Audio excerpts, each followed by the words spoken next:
Beat on all things sports. Yes! Yes! Yes! With plenty of nonsense in between. Oh, look! Here comes our fearless producer! Gwynn and Chris starts right now on 97.3 The Fan. 3-2 to Parker Meadows. The runners will go, and it's hit in the air to left field and deep. Profar's going back, still going back, at the wall, it's gonna go! A grand slam for Parker Meadows, and the Tigers go in front. It's 4-3. Yeah, that really happened last night at Petco Park. Our man Jesse Agler giving us all the bad news. The Tigers rallied to beat the Padres 4-3. Welcome into Gwynn and Chris, everybody. It's finally a Friday. We're glad about that. And it's a Friar Friday at that. Alek Jacob, Padre reliever, will be joining us here shortly as the Padres will try to shake off that loss last night to Detroit, stunning as it was. Crisello and Scraby, we're here at the Odyssey Palace Studios. Of course, Tony Gwynn Jr. is down there at Petco Park, where the Padres will host the Giants tonight, starting a 3-game series. And Tony, Scraby, I'll just say, both of you, I'm a pretty nice guy in general. I know you guys sometimes don't think so, but I have never in my life angered somebody to the point where they just hauled off and sucker punched me in the gut. So I don't know what it feels like. But I kind of have a feeling it might have been similar to how everybody felt last night when that ball left the yard. That was a tough one to take, and all the Padres can do now is get up and play again today, and that's the good thing about baseball. You get another chance. Yeah, that was a gut punch for sure. Yeah, it was. But the beautiful thing about this game is that schedule keeps going. We aren't in the playoffs where it was an elimination or anything like that. So the next game up is the Giants. So, you move on. Suarez didn't have his best night last night. Quite frankly, the Padres offense got 3 runs in the first 2 innings, and then nothing the rest of the way. Doesn't help matters. But that being said, you got a 3-0 lead. That's one that you feel like you should win. And yesterday, how that inning played out, single walk.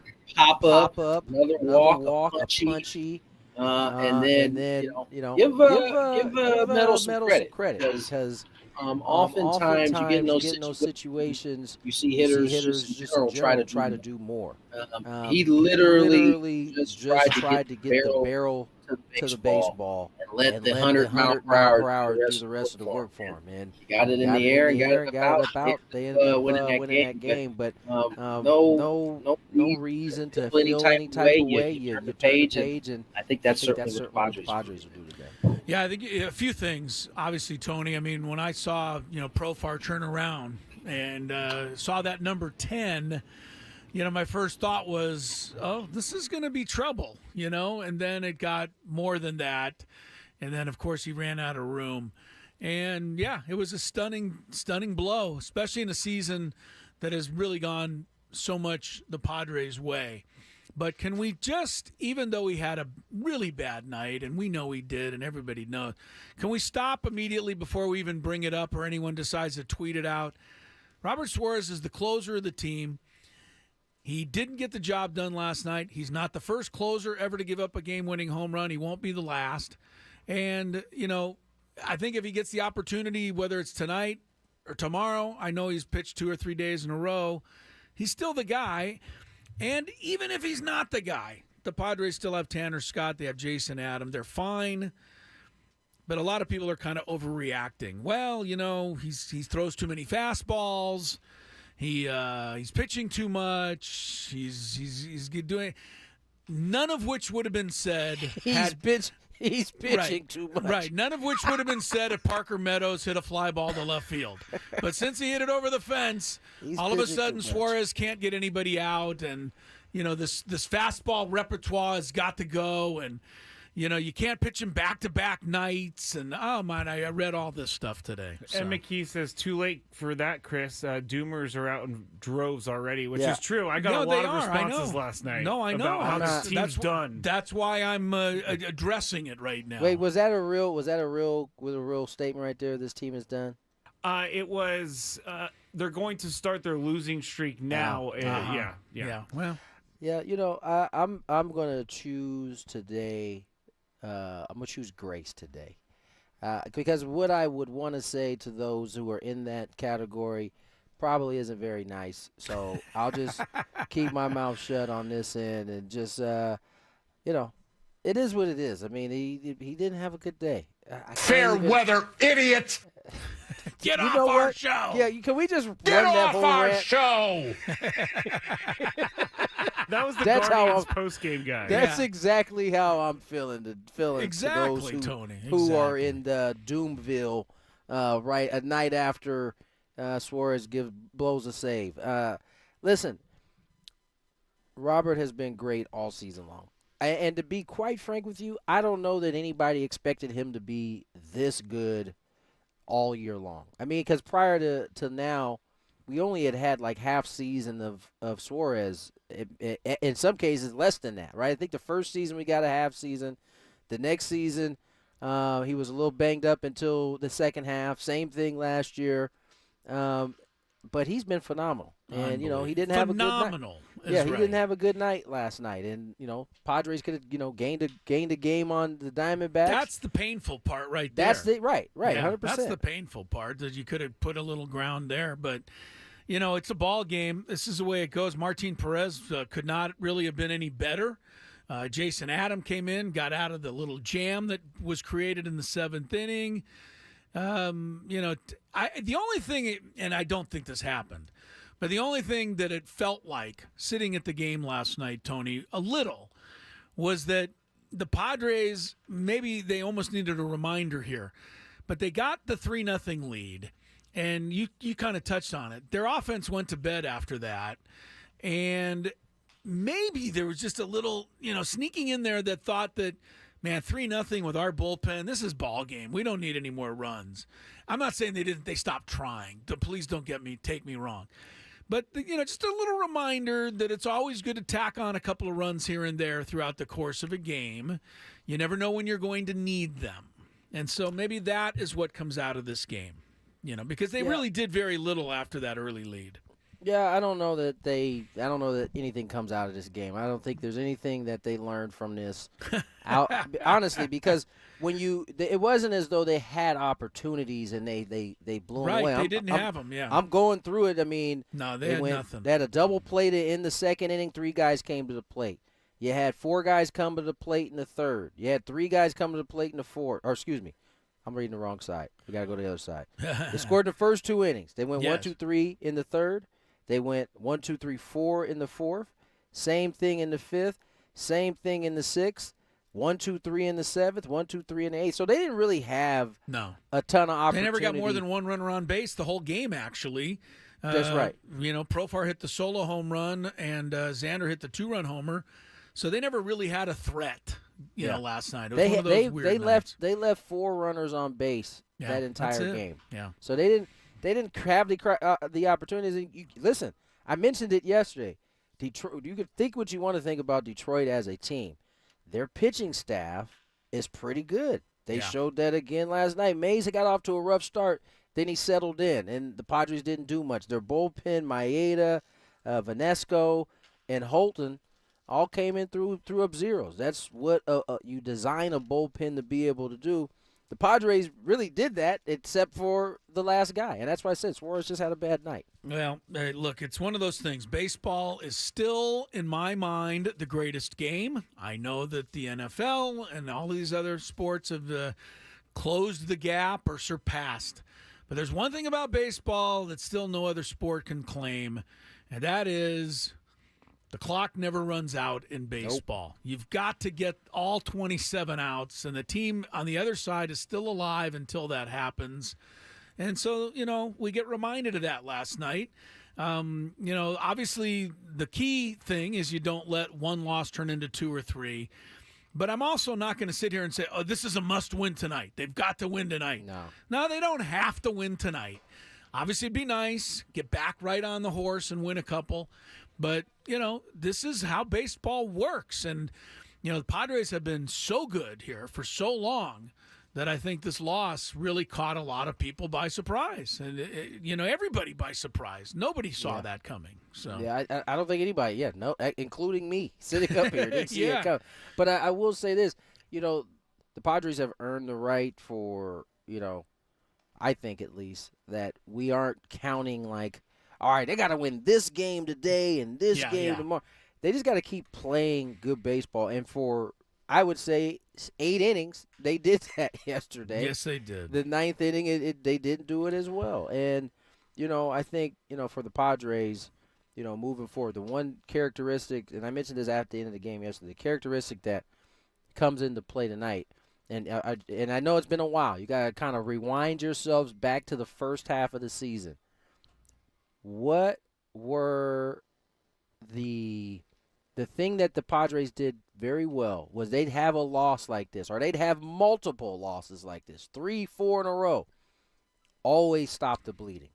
Never did it roll downhill from there. And so I just think that's an important one to keep in mind. This is what this team has done well. Just when you think, man, this could really spin out the wrong way, they get a nice win.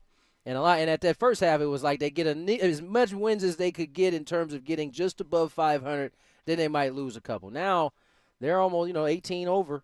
They got I think that's the characteristic that I'm looking for here in tonight's game. I have a question from the chat about why the bunt wasn't reviewable last night. Mason McCoy. Why wasn't it reviewable? Yeah. I mean, it's a fair or foul call, first and foremost, and it's in front of the third base bag. It's not beyond it. So, therefore, it is not reviewable. I'm always confused, honestly, about what you can review, what you can't review, but I understand why you can't review that. I don't think it was a big play in the game. There was no big plays in the game by the Padres offense. I mean, I think they got the call wrong because his foot had never fully established in fair territory. In fair territory. It was on its way to fair territory when it hit him. Right. But, again, it's not reviewable, so let's see. Non-reviewable plays in, out of batter's box, specifically named on the list there. So there you go, Tony Gwynn Thanks Jr. to my partner, Jesse Agler. God love Jesse Agler's the greatest. Yes. He's the most unbelievable. He's our very own walking Encyclopedia Britannia. If the internet ever breaks, we're fine, Tony, because we got Jesse we can go to. Michael King will pitch tonight.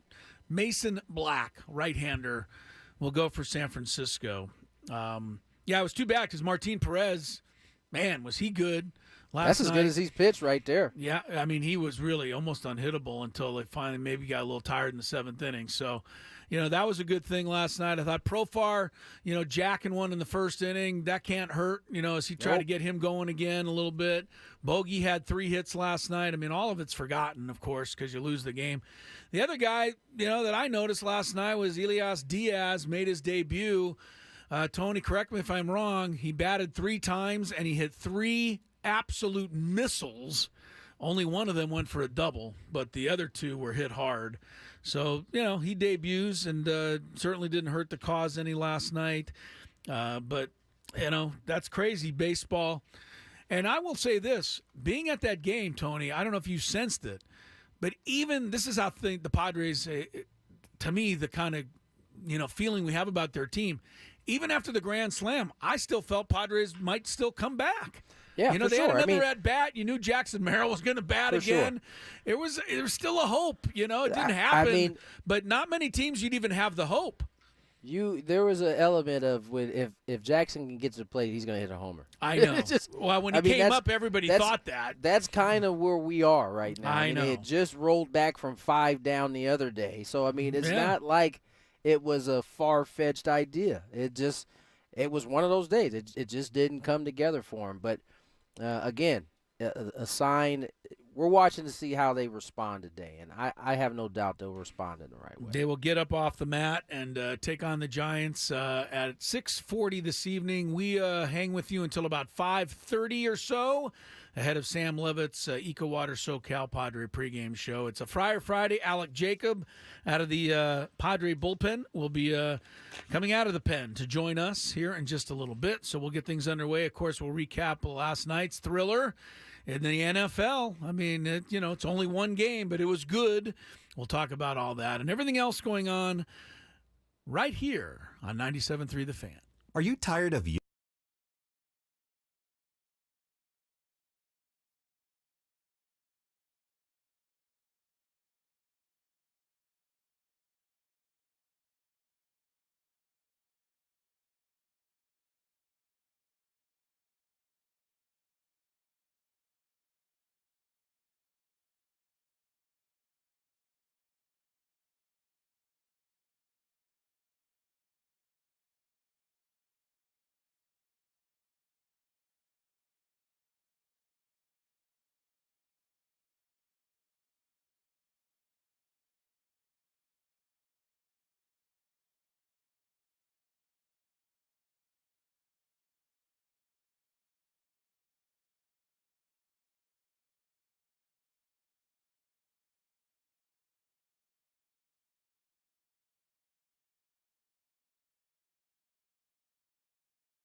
2:21 on the clock. Tony Gwynn Jr., Chris Ello, Matt Scraby, Padres, Giants, 6:40 here on a City Connect Friday. A muggy Friday again. Yeah, it's muggy. I tell you what, it is a whole lot cooler down here than it is by my house. It was 107. That's what I heard. Poway was going to be. I 107. heard Poway was going to be in the mid 100s this weekend. It was quite terrible. You better get down to the ballpark. It was quite terrible. That's really terrible. I saw in the paper today, for all of us that are tired of the heat here, Phoenix.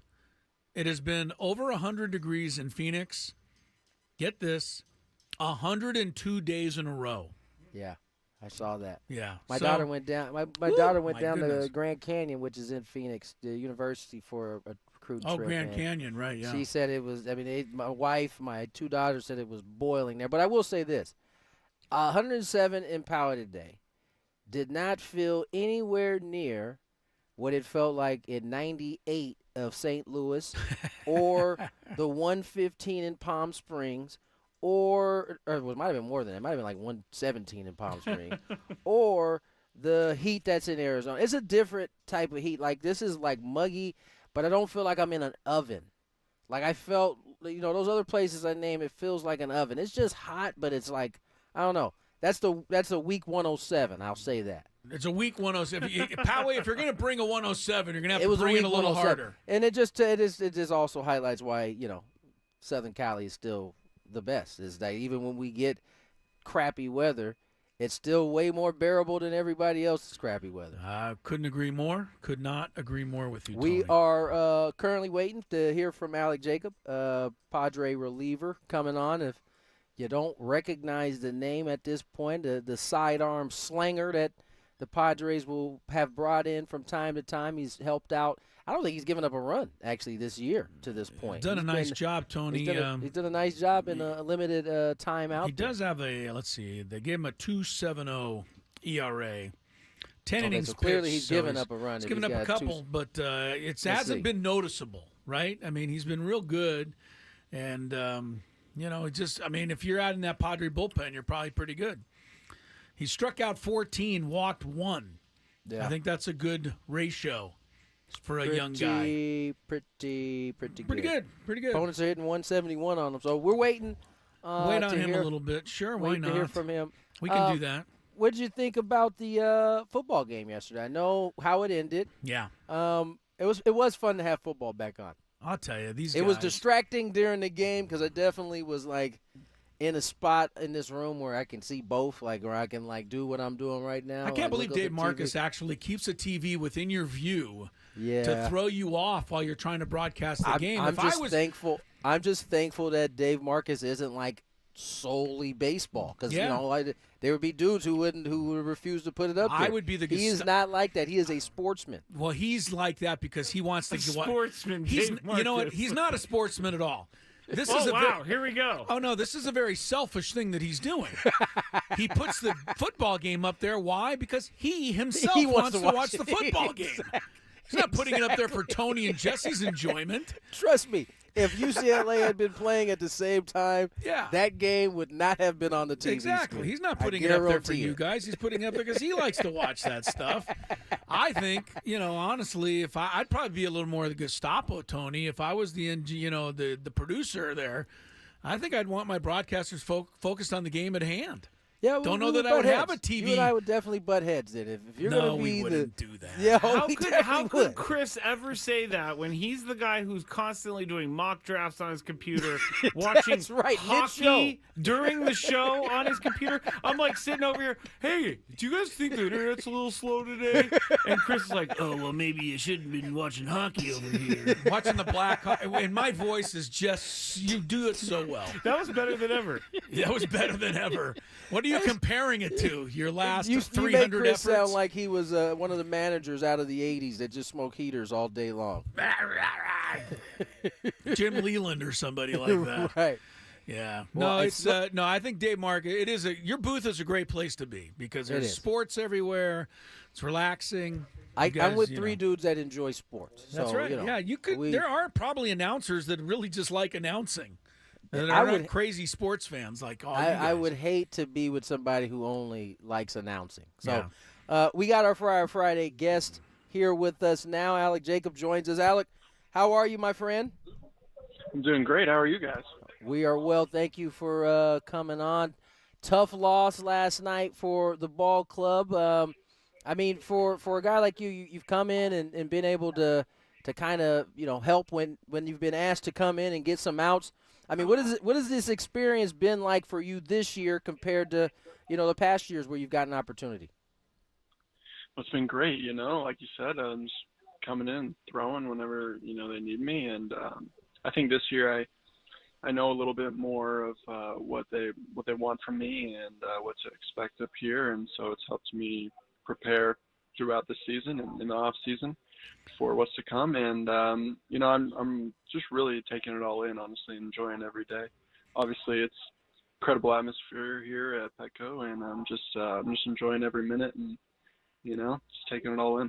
Yeah, doing a hell of a job, Alek Jacob with the Padres. 10 innings of work, 14 strikeouts, 1 walk. That's a ratio that'll get it done for sure. I'm just curious, because let's put last night behind us now, but after that game's over, the bullpen's such a tight fraternity. Do you guys all go at least give a little tap to Robert Suarez? I mean, this guy's done it all for you guys all year. Does everybody need to go over and just say, hey, head up, and we'll see you tomorrow? Yeah, for sure, a little bit. But, I mean, at the same time, he's our dude. He's the guy we're going to rely on in those situations no matter what. And, it's not like we lose any faith in that guy. Next time he's out there, he's going to shut it down. Nothing changes at all. But, yeah, for sure, we're going to pick him up, and hopefully we can pick him up today. And he'll get back on the horse as soon as possible. Alek Jacob joins us here on Friday. Gwynn and Chris. And Alek, you have a unique throwing style. I mean, you kind of, I would say, sidearm. Has this always been how you've thrown the baseball, or is this something you developed in your pro career? Yeah, it's kind of been something I've always done a little bit. Younger, when I was a young kid, I kind of slung the ball from the side a little bit, being kind of a little weaker, and it helped me get the ball across the infield a little bit better when I was playing infield, and so it kind of stuck with me. And then I got into high school, and I was, pitching over the top and pitching from the side, and velo is pretty similar both ways. So it it was pretty easy to see the future there from the side, and I got some looks as a side armor from a couple schools, and so from there it was pretty easy for me to make that decision, just go full sidearm. I was fully sidearm by the time I was junior in high school, so. Oh, wow. It's been a while. Yeah. God, I can imagine as a sophomore in high school coming up as a right-handed hitter against you. I'd be like bailing out like big time. Alek Jacob is our guest. Is there anything that sidearmers can do differently with the ball, than a regular, over the top throwers? Are there things that maybe guys look at you and go, man, I wish I could do that? Sure. I mean, I think obviously it's probably more easy to get like horizontal movement, go east to west and west to east. So I think that's definitely helpful for me. I don't know. I think it's kind of hard to say. I think it depends on the guy a little bit, but I think, throwing a sweeper, big horizontal sliders, those are easier for me, whereas like, I'm trying to throw, for me, like a curveball or a split or anything like that, this seems like, almost impossible. So I feel like those are the main ones. Alek, you mentioned something about velocity. You said the velocity was about the same no matter whether you're over the top or where you are at now. And I only bring that up because, we're in a league now that really only sees, high velocity. You're unique in that way. What would you tell a young athlete at this point that doesn't have that kind of velocity? I mean, what is it that they should be focused on if they have dreams of being a big leaguer? You figured out a way to get here despite not having the high velocity that a lot of guys have. What kind of advice would you give to a young athlete right now? Yeah, that's a great question. I would say just, find other ways to, make it work. And, there's plenty of ways to do that. Obviously, for me, I throw sidearm, and that makes it a little bit more deceptive. But I think there's a lot of things, you can have incredible command and get guys out that way, and that kind of pitcher may seem a little bit lost nowadays, but I definitely think that it's still a possibility, and I've done plenty of different things throughout my career to try and find a way to get a hitter off balance, like messing with timing on the mound and changing different arm slots. Like I've really just tried to get creative, and I think that's helped me a lot, just understanding partially like my ability and who I am as a pitcher and like what I do well, and then also just trying to be uncomfortable to the hitter. Like, how can I do something that the hitter's not going to like, and how can I keep him off balance? Those have all been things that I've thought about throughout my career and like talked to hitters about, just like, what do you guys hate that I do? And kind of just got from there. That's smart. Smart. Alek Jacob is with us. Alek, appreciate the time. Last thing for me, you went to Gonzaga and Spokane, Washington. So you played in San Diego, I'm sure, against USD. How much does it like drive you crazy when somebody says, "Hey, how was life at Gonzaga?" When they totally box the name of the school. Yeah, I mean, after a while now, I've kind of gotten used to it. But, you think with the basketball team's success, it's like, I know. Man, you really think that everyone would have it down by now. But, yeah, I'm really hopeful for them this year, too. They really got a good team, it looks like, hoping that they can finally, get that ring that they've been chasing. Well, hopefully you guys can get the same thing with the Padres. Alek, thanks so much for your time. Absolutely. Enjoyed catching up with you and look forward to seeing you out at the ballpark. Thank you, Alek. Yeah, thanks for having me. I appreciate you guys. Awesome job, Alek Jacob there. Getting her done. Yeah, no doubt about it. I think he's heard the Gonzaga thing a few times. You could hear it in his voice when you said Gonzaga. He was like, "Oh man, another Gonzaga question." Not again. No, here's how I remember Gonzaga. It's Zags, not because Zogs. they're the Zags. That's right. If you remember that, you'll remember it. So he's done a good job. I liked what he had to say. That was a really good piece of advice, I think, for any young pitcher out there. Talk to hitters and ask them what you do that they don't like. It's just very simple.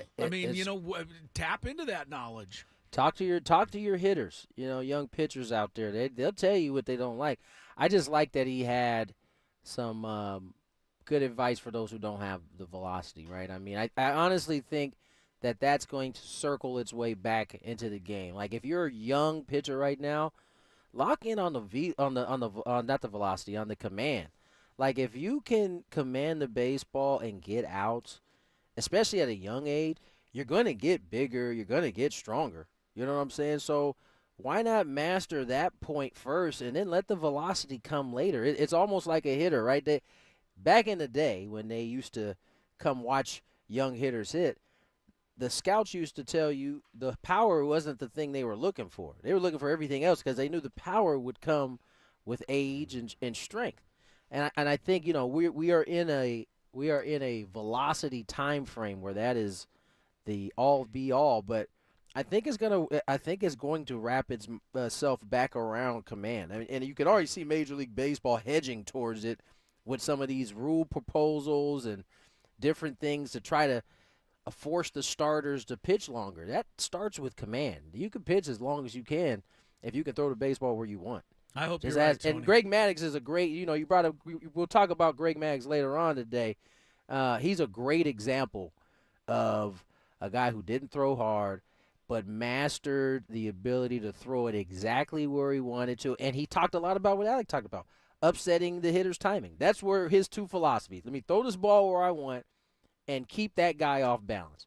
And he just destroyed hitters that way. He did it better than anyone.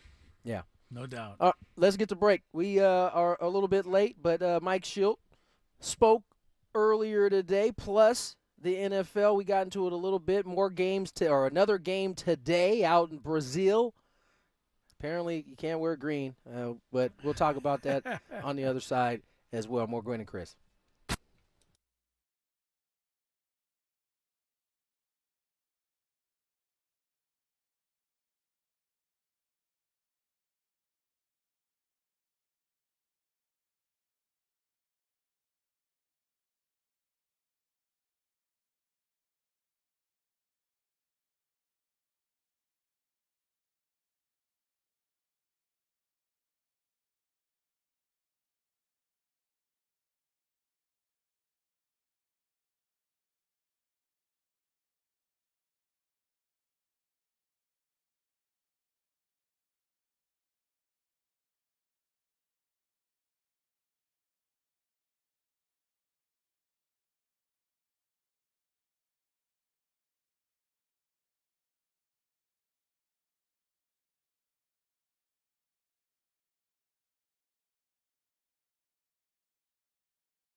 can't take for granted what a tremendous job he's done for us, and he's a huge part of being, putting us in the position we're in.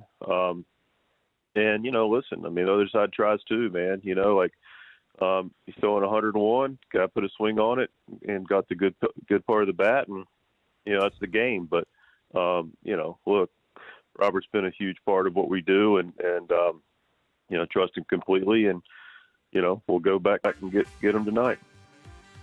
Mike Shilton with the morning show guys, Ben and Woods, talking about, of course, Robert Suarez. Scraby did put these statistics together for us, so that his work does not all go for naught. I will read some of them. Before August 7th. You should let this work go for naught.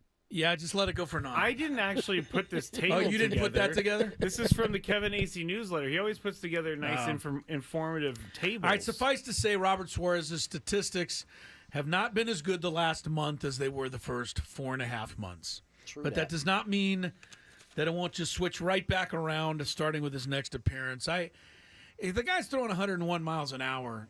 Last night, he clearly did not have the command of it. I mean, he walked 2. One of the guys he got out, he was on a 2-0 count, and Torkelson flied out to second base. So he was behind every hitter, and we just haven't seen that all year, Tony. Yeah. And so I'm sure the 3-2 pitch he made to Meadows on the home run probably was what you would call too good of a strike. I mean, when you don't have the command, you don't get the great location. I'm going to pull it up. Because in my mind, it wasn't bad. It wasn't that it wasn't bad. It just wasn't a strike. It seemed like it was up, and it was out over the plate, which honestly is like the perfect pitch to kind of run into. It's not close to your body, so you get extended. It's already elevated, so if you can just at 101, if you can just get the barrel there with any type of good swing, the ball's gonna come off. And I'm going to pull it up just so I can, because in my mind it might feel like it was different than it actually was. Trying to get to it, too. But, I would like to look at it myself, but I don't know how to access it, so I'll just leave it up to you guys. Let's see. I don't have the technology over here. It was up and away, almost to the top of the zone. The ball is touching the outside part of the box. Okay, so it wasn't just right here, center cut then. See, it's right there. Okay. It's not center cut. Yeah, no. Gotcha. But you were at the game, so you have a different angle too. Well, I didn't know where it was, honestly. I just figured it was probably a little too fat because the guy hit it out of the ballpark. But, yeah, it was quite the night. I will say this, on my way out of the game last night, some guy came up to me and he said, after that one, Chris, you may need to assemble an emergency meeting of the round table to get everybody back together. Calm everybody down. Because if anybody heard the round table yesterday, honestly, our weekly, where we all get together and talk Padres for an hour, you would have honestly thought that the Padres are not only going to win this year's World Series, they're going to win the next 10 World Series. I mean, we are so bullish and so high on this team right now. Someone on the chat. You guys didn't have anybody there to kind of keep you grounded, No, nobody kept us grounded yesterday. We just ran away with ourselves yesterday. And so, Parker Meadows grounded us last night is basically what happened. Someone on the chat said they blamed the roundtable for the loss because of what they said about Josh Hader. I don't know what was said about Josh Hader, but I don't remember Josh's name coming up yesterday. Well, he's going to be in town in like 12 I don't mind. days. Look, if you want to blame us for the loss last night, if it makes you feel better, more than happy to. When I listened to the roundtable, Chris, I really thought the Padres were never going to lose a game. I didn't either. And so last night I was just furious with you the entire time. It's on us. Just furious. It's on us. All right, 2:46 is the time. Moving forward here, Tony brought it up at last night's football game. The Chiefs and the Ravens. You got two good teams. They come out, they play pretty good for an opening night game. And it comes right down to the last play. I mean, I don't know what else you want if you're the National Football League. Lamar Jackson, I think the one that really was the killer for the Ravens was not Isaiah Likely's toe being on the line to wipe out the potential tying touchdown, but the play before that, when Zay Flowers was standing alone in the end zone and Lamar Jackson missed him on that throw, Tony, by about as much as an NFL quarterback can miss a guy. I didn't see it, but was it? We mean when you say he missed him, like he didn't even throw it to him, or he threw it to him? No, he just missed. No, he threw it to him, but it was nowhere near him. Yeah, he let him wait too much. Nowhere or he near passed him. by one of the two. Like he was running to the left, and Lamar Jackson threw it over his right shoulder. It wasn't even communication because it was clear which way he was running. Yeah. But Lamar Jackson, I mean, NFL quarterbacks don't miss guys by that big of a margin very often. No wonder he blamed the last play of the game. Yeah, that's right. He was trying to get the focus on the last play of the game, not the second to last play of the game. A couple of other things stood out. I mean, how did the Chiefs how were they allowed to draft Xavier Worthy? The guy scores 2 touchdowns. The first time he touched the ball, he runs a 21-yard end around for a touchdown. He was in the end zone so fast, nobody even knew he had the ball. I mean, it was unbelievable. It was a blink of an eye. This guy took the handoff and was gone, and then streaked down the sideline for another touchdown. So the Chiefs have this guy. That was a guy. That's probably the only Chiefs guy I was hate watching yesterday, because I wanted to take him in like 3 different drafts, didn't get to him. Yeah. And then I got a chance to actually see him in live in action. Oh, my gosh. Yeah. They got themselves – I mean, I shouldn't say that because that might be disrespectful to Tyreek Hill because of how good he has been as a wide receiver. Right. But if this guy is even close to that, you can go ahead and pencil it back to back Super Bowls right now. I mean, Rashee Rice is, obviously going to be a number 1 guy. They still have Hollywood Brown, who didn't play last night. Kelsey was hardly even heard from. I thought Mahomes was ordinary for Mahomes. I mean, he was good for every other quarterback. But, yeah, to have this Xavier Worthy, and just to make you feel any better, Tony, I'm trying to add it up here. I think I got him for 8, 14, 20-plus fantasy points last night. Not bad for his debut. On the other side, Baltimore's going to be fine. They didn't really get Derrick Henry going. 3.5 yards a carry. I think they'd like to do better than that. But we said it yesterday. The Chiefs have a really good defense now. Yeah. That's why they won the Super Bowl last year. Was their great defense, and they did a good job. And they're without they traded their top corner too, and they kind of shut things down yesterday. That's a good defense for sure. Yeah, they did. Lamar ran wild, but you have to pick your poison if you're Kansas. If you're playing Baltimore, you got to let them do something. I will say this. They better start handing the ball off to Derrick Henry. I don't know if Lamar Jackson can take that kind of good point. 16 carries is a lot for a quarterback. That's a lot. And they were not like I'm dropping back to pass, taking off and running. There were like at least 4 designed runs I saw in that game where they snapped it to him and it was 100% a run play for him. Yeah. Baltimore they a little bit too much Lamar last night maybe was the difference. Zay Flowers is going to be a really good receiver. He was open up all night long. Probably they stopped going to him a little bit. Now the big controversy in the game for fantasy players, and what do we care about anything else, was whatever happened to Mark Andrews, the tight end for the Ravens, who's like Mr. Pro Bowler. He caught 2 passes while the other backup tight end caught 9 for 111 and a touchdown and almost had the game-tying touchdown also. I don't know where Mark Andrews was. Well, one thing, I think Lively obviously was able to do that because they're clearly keying in on Mark Andrews. He's been, I mean, outside of last year, he's been the leading receiver for them, 3-4 years running until I think Zay Flowers finally got him last year. But I think he's a great decoy because here's the thing, tight ends, running backs, and I think those positions specifically, like you got to try to get them to a certain point of the season before you truly start to lean on them. And Mark Andrews is coming off. He had a horrible car accident. This right before the season started. Remember, he had to make his way back for that championship game after the ankle injury that pretty much cost him a lot of last year. So I think, it's not the greatest look on week 1 for him not to get the ball that much, but I don't think that lasts for the entire season. I think eventually they get going back to him. I mean, they also know that that's Lamar's favorite target, or has been his favorite target too. Yeah. Well, I'm one of those who's hopeful he'll start getting the ball. Here's why. My wife, Lori, who doesn't like any help on her fantasy draft. It's funny when she gets Mark Andrews and he has a bad game, and then after the game she tells me, "Why'd you tell me to take him?" It's a good point. It's a good point. Why did you tell her to take him? I didn't tell her to take him. You did your draft by yourself. Remember? You didn't want any of my help. She needed to blame somebody. Now It's all of a got to sudden be you, it's buddy. my fault that Mark Andrews is on her team. You know what you should say is, all right, well, just trade me him. I'll be fine with that. Really, yeah. If you hate him so much, I'll take him. He didn't do much last night, but it was a hell of a game.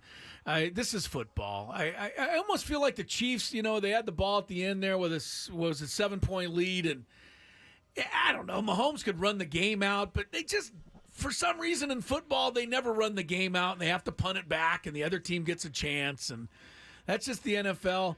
By the way, our guy, speaking of punting, Matt Ariza, the 2 punts I saw, and I don't remember how many he punted, but the first one was about a 58 piece. The second one was about 50, and he ended up with 3 for 148 average, but he had one that got downed at about the 2-yard line, too. So it was a good start. You could tell the first punt he had, he was a little nervous because he overbooted that one. He just crushed it into the end zone, yeah. But good for Matt Ariza, man. It was long overdue after everything that poor guy went through, including being questioned by everyone in this city, including us. Yeah.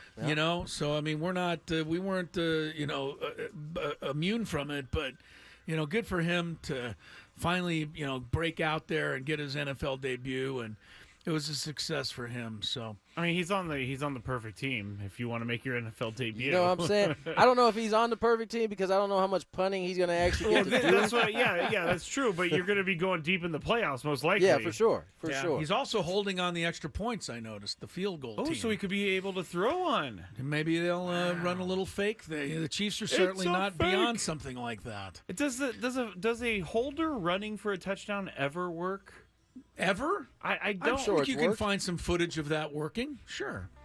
It just doesn't seem like a holder is not consistently the fastest guy on the field. Well, they're not expecting him to run, so he's got a head start. That's true. Matt Ariza is a really good athlete. I mean, I remember the thing I remember about him was not only his punting, but how many tackles he went down the field and made. That's true. When he was with I the forgot Aztecs. about that. He used to lay guys out. All right, we got an hour in the books. Tony's down at Petco. Padres, Giants later. More Gwynn and Chris next.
Into the 3 o'clock hour, we roll Tony Gwynn Jr., Chris Ello, Matt Scraby.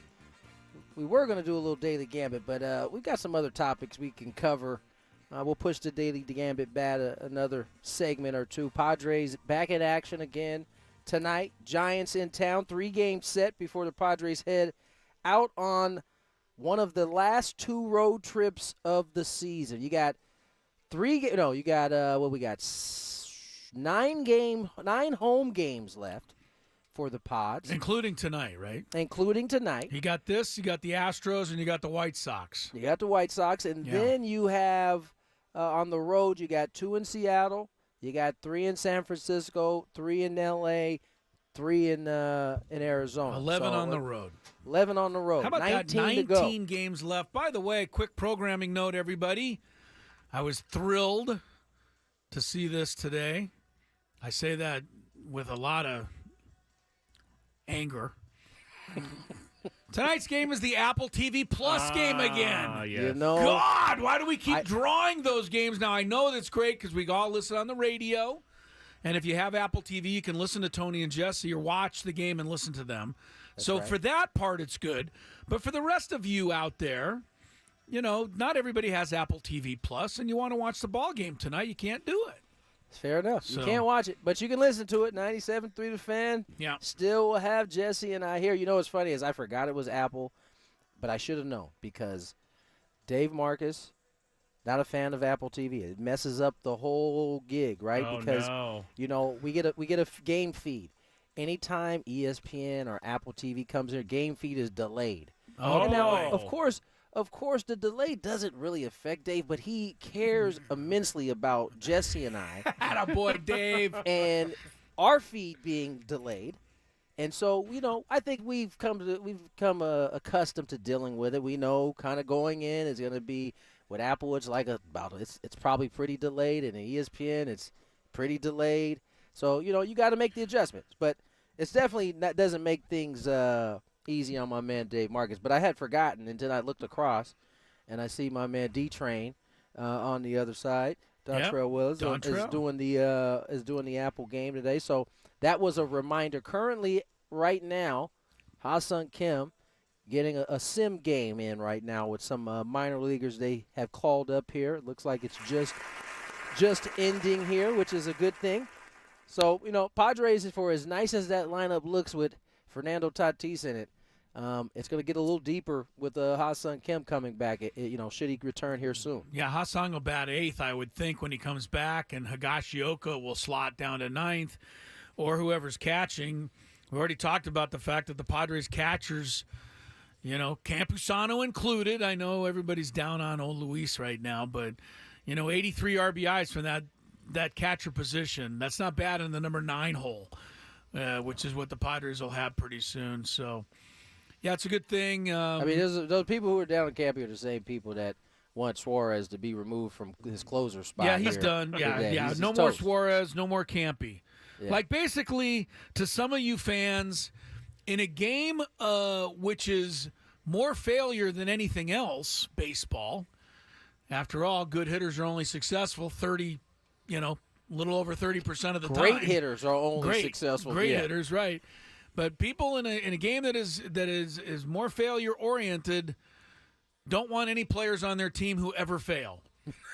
So I don't know what you want to put on the team then, because Fernando was 0 for 4 last night, so it's probably time to move on from him. Team. Machado, I don't think had a hit last night. Get rid of him. He's got a bat 9th. Jackson Merrill was 0 for 4 also. Get him off the team. And did not come through and hit a game-winning home run in the bottom of the 9th when he had the chance to. He's washed. These guys should be ashamed of themselves out there. I did see quite a few washed comments last night. Oh, I'm sure. Get out of here. Not even you saw that. I did. No, I didn't say it. That's washed. That's the favorite. That's the favorite new slang is washed. Yeah, washed means you're just terrible. You're You're done. old. You're Yeah, I mean, the you're one that I old, saw dude. that really made me, angry was Suarez. You just cannot afford to pitch him on back-to-back games.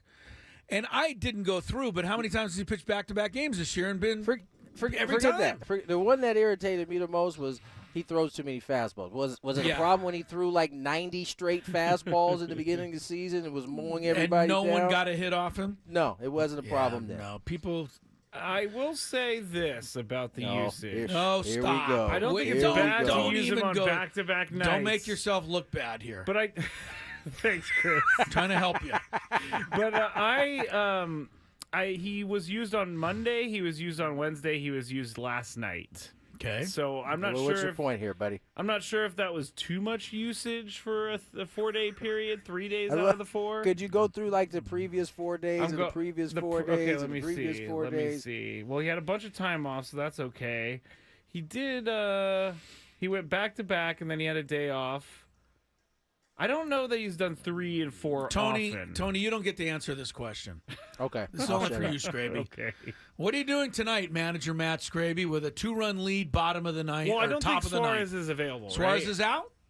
Who's going to so. close the game for you tonight? No, wait. Manager Matt Scraby says he would think so. So where are we going? Well, I mean, 3 out of the last 4 days. Okay, he's out. Where are you going? I just asked you, where are you going?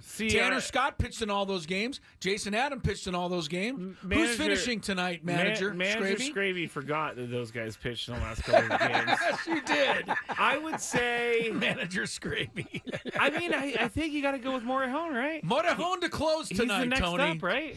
All right. We'll see what they do. Let's hope that Let me see what we got here. Let's see what they do. Morejon win an inning the other day. Scraby's going to Morejon for the close. Well, if you can't use Scott, you can't use Adam. Well, I know like the one Scott guy that hasn't pitched in a Scott has pitched in every game in that last series. Yeah, he's been everywhere. The only guy that has any rest right now, if you're only going by that, is Brian Hoying. He didn't pitch in. But I feel like he's gonna have to pitch some point, like eat up some innings in the middle of the game. No, Michael King's going 8, and Hoying will close. I'm fine with that. That's the plan, manager Scrabe. We're seeing Estrada on the chat, and the reason I don't, Jeremiah Estrada hasn't been as crisp as he was earlier in the year. So I don't know that I trust him with the closing. You guys are hilarious. Right, the season has taken a disastrous turn for the worse. In just a matter of one swing of the bat. Exactly. This is what happens when you lose on the last pitch of the game, basically. I know. I wasn't. I thought I was just stunned that it actually went out. Everybody was. I think everybody. I was stunned. I thought the same thing Chris did. The ball came off the bat, and I immediately looked for Profar. When I saw the back of his jersey, I know. He wasn't playing shallow, so I was like, he's running out of space, and that ball doesn't look like it's coming down quickly enough. Yeah. And I think everybody was surprised by it. So for sure, you turn the page. I don't know that there's an easy answer in terms of what do you do tonight, because literally it is a fair question actually, because everybody's been used. Everybody, Adam, Scott, Suarez have thrown all 3 games in that series. Yeah. Estrada threw in yesterday's, the day before. He had the Monday off. He didn't pitch in that game. It was pretty straightforward. But I'm pretty sure he pitched in the game before that. I think Alek Jacob should have broken the news to us on our interview that he's closing tonight. The closer tonight. Well, we do have Yuki Matsui. He's only pitched 1 day in the month of September. If everybody wants Yuki Matsui as the closer, go for it. There you go. Never mind. How about we just win the game 11-2, and then that also would help. Yes, and then you could go close, Scrape. A little blowout would go a long way. Yeah. Before we lose time, I want to get to this because it fits into the category of something Chris and I talk about in today's media landscape of I don't know. In this case, it's not even a rush to be first. It's just a rush to get some clicks. I saw this on Instagram today, and I was almost like blown away that ESPN and SportsCenter had actually posted it as a legitimate post. And the post was taken off of an X statement, basically. And it was some rando basically saying that Mark Andrews was playing left tackle, and he was sorry that his fantasy football season was over. And at first glance, I looked at it, I was like, wait, why is he playing left tackle? And so I look a little bit closer, only to see that he's not even playing left tackle. He's in the slot. And so I say this because SportsCenter took a random tweet and posted it on their account, which is supposed to be a legitimate news-based sports platform. You'd like to believe it is. And so you get the people, and it's not a big deal. I'm not sitting here saying like this is like it's a tragedy that this has happened, that sports centers do it, but it just goes to show you where we're at and why people feel the way they feel about news outlets in general. Because it's not just a sports thing. This is across the board. They put that up there to get clicks because clearly he's in the slot. I mean, he's set up like a wide receiver. He's not in like he's not in like an offensive lineman stance. If you count the people who are on the line, he's like 7th. So he's not even on the line. But I just brought that up. They just want everybody to look at it. Right. And yeah. Because Because every Mark Andrews fantasy owner out there was like, oh, yep, yeah, like, yep, yeah, 100%. Let's be honest. How many fantasy leagues do we think there are in the country? Millions, right? Yeah. A million at least. Million. Yeah. So that means 1 million people own Mark Andrews. That means 1 million people are disgruntled today.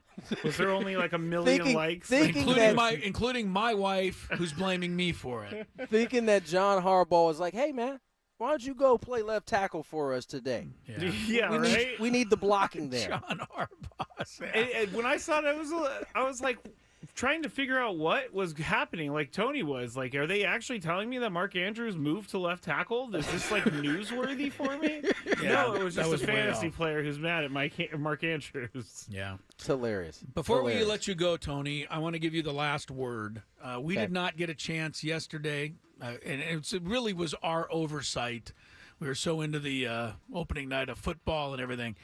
But Alex Morgan, great San Diego athlete and great United States athlete, announcing a retirement from soccer, going to play in her final match here on Sunday. I believe there are some tickets still available, Scraby said, I was looking on the website, some affordable tickets. If you want to see Alex Morgan. But, Tony, I'll let you talk. I mean, what she has meant to young ladies in our country is the one thing that we don't look upon enough as, grizzled journalists, like people are saying, well, she hasn't scored any goals lately and she didn't make the U.S. World Cup team and her play's, gone downhill.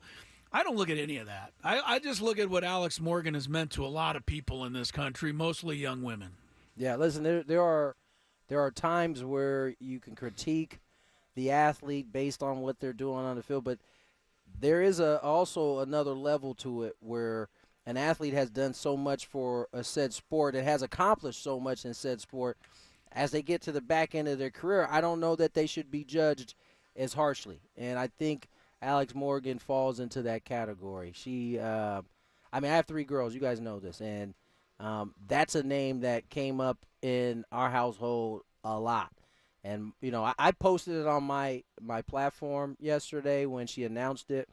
My daughter, who doesn't have Instagram by design, didn't see it. So she sent it to our family text message board that we have. And it was a sad day for her. Like, she is sad that Alex Morgan is no longer going to play a sport that she probably started playing because she saw Alex Morgan playing at one point. This is one of the most popular soccer players in American history. Without a doubt. And you don't even have to put women's history in that phrase. You can just say one of the most well-decorated soccer players we've ever had. And, what's pretty cool is I can remember when she was like the young one that was coming into that soccer that United States soccer team. And, now she's the one that's kind of walking off into the sunset. She's congratulations to Alex. She's expecting her second child. I think that also played a part into this retirement. But she's done, I think she said, I read somewhere that she said, I've done everything I can for the sport of women's soccer. Just think about where it's advanced. She's not the only one that is should be credited with it. She's certainly a big part of it. The pay gap that has been closed in that specific sport. We have a full women's league that is thriving now in part because of her. How much does she have to do with the fact that the it's an old league. The WUSL? That's another league that I worked for. Sorry. God, NWSL. Yeah, the NWSL. How much does she have for that exists here in San Diego? I was just about to say that. I was just about to say the mere fact that She came here for this startup organization in its first year, and the reason why it's popular in large part is because how much success they had in that first year, and she was the biggest part of it. She was scoring goals at a crazy clip. I think she led the league in scoring that year, the first year. Yeah, So, I think so. Kudos to Alex. Hats off to her for the incredible career she's had and the incredible work she's done in terms of women's sports overall. She's a big part of that story. 123 career goals as a national team member, the 5th leading scorer ever. And they break it down here. It's pretty interesting to me, all of the countries that they've played against, all the way down to she has a goal in her career against Guatemala and one against Belgium and one against couple against Haiti. And she's been all over the world, doing this and doing it well. So we were lucky to have her play, here in San Diego to finish up her career. Good luck to Alex Morgan for sure. All right, that's going to do it for this segment. I have to bow out. You guys will hear from me a little bit later, but it's time to go to Padre work now. So Scraby and Chris will take over from here. More Gwynn and Chris on the other side. Here's some traffic. From the 97.3.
right, 3:21 is the time. Chris, hello. Tony Gwynn Jr., Petco Park. Mr. Scraby. It's Gwynn and Chris, 97.3 The Fan. Ahead of tonight's Padre pregame, Sam Levitt, break it all down. Boy, I wonder how Sammy did last night on the postgame show. I listened to a little bit How'd of he it. do? Because that was a tough one. That had to be a tough postgame show to do. It was hard enough just to get in the car and drive home. I guarantee after that you, game. He was waiting next to the field to go down and interview someone. Yeah. And then that happened, and then Sam's like, what do I do now? He just had to go back up to the press box with his tail between his legs like everybody else did. Yeah, that's a bummer. Yeah. That was a tough loss. As losses go, that's right up there. But you can, erase it pretty much if you can just come back, win tonight. We'll see. Michael King goes out there against Bob Melvin's Giants, kicking off a 3-game series. 19 games remaining in the regular season for the Friars. Their lineup is out, by the way. And for the Padres, it's the same as it's been. Arise, Tatis, Profar, Machado. Thank you very much. What was our... Bobby Cressy, I believe, is our Bobby organist. Cressy. Yeah. Organist.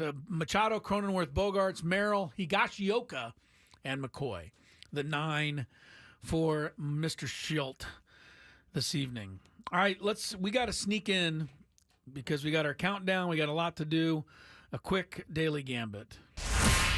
Do you like money? I think about money a lot. Do you like money without doing anything? Winning. Do you want to make money while watching sports? I think Washington is immortal luck. Washington! Woohoo! If you answered yes, this is your segment. Just don't blame us when you lose. Nothing is ever your fault. It's your game. Take it. Gwynn and Chris go through the top bets of the day in The Daily Gambit on 97.3 The Fan. Daily Gambit's our daily sports betting segment here on Gwynn and Chris. Please, everybody, gamble responsibly. Now let's go through these bets really quick that we made yesterday. Patrick Mahomes, over under 271.5 passing yards. Chris and I said under. We were wrong. He was over 291 yards. Rashee Rice, over under 62.5 receiving yards. Chris went under, I went over, and I won the bet, but I was playing against him in fantasy. He had 103 You didn't yards. You didn't want to win the bet. No. Yeah. Derrick Henry, over under 8.5 receiving yards. We both went over, think he's got 1. He caught 2 balls, but he got no yards, so he had 0 yards. No, he had no catches. He had 2 targets. 2 targets, that's what he is. So he didn't catch any. Lamar Jackson, over under 47.5 rushing yards. You said over, I said under. You were very right. He went was way over. He had 122 rushing yards. Kansas City, 3-point favorites in the game last night. Both of us chose the Ravens. We were both wrong. KC won by 7. Total points in the game, over under 47. It doesn't matter what we said because it was 47. Push. So we push. Yeah. Advantage, push. And then Derrick Henry, over under 64.5 rushing yards. You went over, I went under. He was under with 46. Travis Kelce, over under 56.5 receiving yards. You went under, I went over. You were correct. 34 yards. No one's talking about Travis Kelce didn't do anything. No, last he night. did nothing. Very Everybody's talking about Mark Andrews, but no one's talking about Travis Kelce. Yeah, for some reason. I wonder why. Because we're tired of talking about Travis Kelce. That could be true. Yeah. Kelce fatigue. He only had 4 targets for Kelce. That's a little strange, I must Didn't Noah say. Gray have how many did Noah Gray Gray have? had 3 targets. Oh, but he had more. He had a lot more yards, right? A couple more. Oh, just a couple close. more. Yeah. All right. So Pagula, Jessica Pagula minus 2.5 in the U.S. Open over Mukova. Yes, Mukova. Pagula wins the match, but she only won by 1 game. That's right. So me and you win by picking Mukova. Mukova pulls through for us in that one. Yannick Sinner in his match against Draper. Oh yeah, I keep wanting to say Don Draper, but I think that's Mad Men. Isn't it? Isn't that Don the Draper character? is in Mad Men. Yes. It was over under 35.5 total games in the match, and we both went under, and we just found the result. It just happened. They went 33 games, and Sinner won that. Sinner won in straight sets, so we won that one as well. Yes. Final one, Padres Tigers, over under 8 total runs in the game. Chris went over, I went under. It was under with 7. Yes, it was. It should have been under with 3. It should have been under with 3. It wasn't, unfortunately. By the way, we make fun of ourselves on our daily gambit because we miss a lot of picks. We do. So I thought last night for fun, I would write down the picks of the ESPN television expert. What's his name? Joe Fortenbaugh. Oh, that's right. He comes on there like, just a bat out of hell. He knows everything. He makes all these. You'll be rich. Right. He makes all these wagers. You can't lose. He made 3 picks last night. Oh, I can't wait.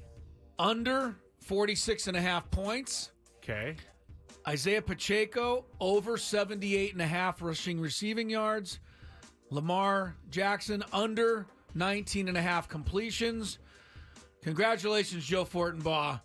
0-3, my friend. Wow. They're not putting those up on the No, screen. they never put that up on the TV, so I thought I would just let you know that even the experts find it difficult Honestly, to pick Chris, this stuff. You just opened something in my mind. Maybe one day they honestly need to put the records of the people that are on TV so you can know whether or not they're right. But it would be too embarrassing. They can't bring Joe Fortenbaugh on and then underneath him, where he's sitting there and it says his overall record is 14-61. He's listen to this guy's picks. But I guarantee you people are listening to his stuff and they're running out and betting on this stuff. It's you and I have as good a chance, if not better, of getting it right. All right, here's real quick for tonight. I got a bunch of stuff because it's the weekend.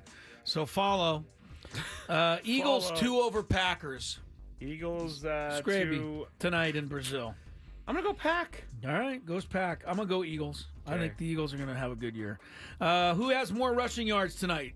Saquon Barkley making his debut or Josh Jacobs making his? Oh, wow. I'll say Josh Jacobs because I'm playing against him in fantasy and I'm unlucky that way. Who you got? I will say Saquon's. Saquon's. Barkley more rushing yards tonight. Okay.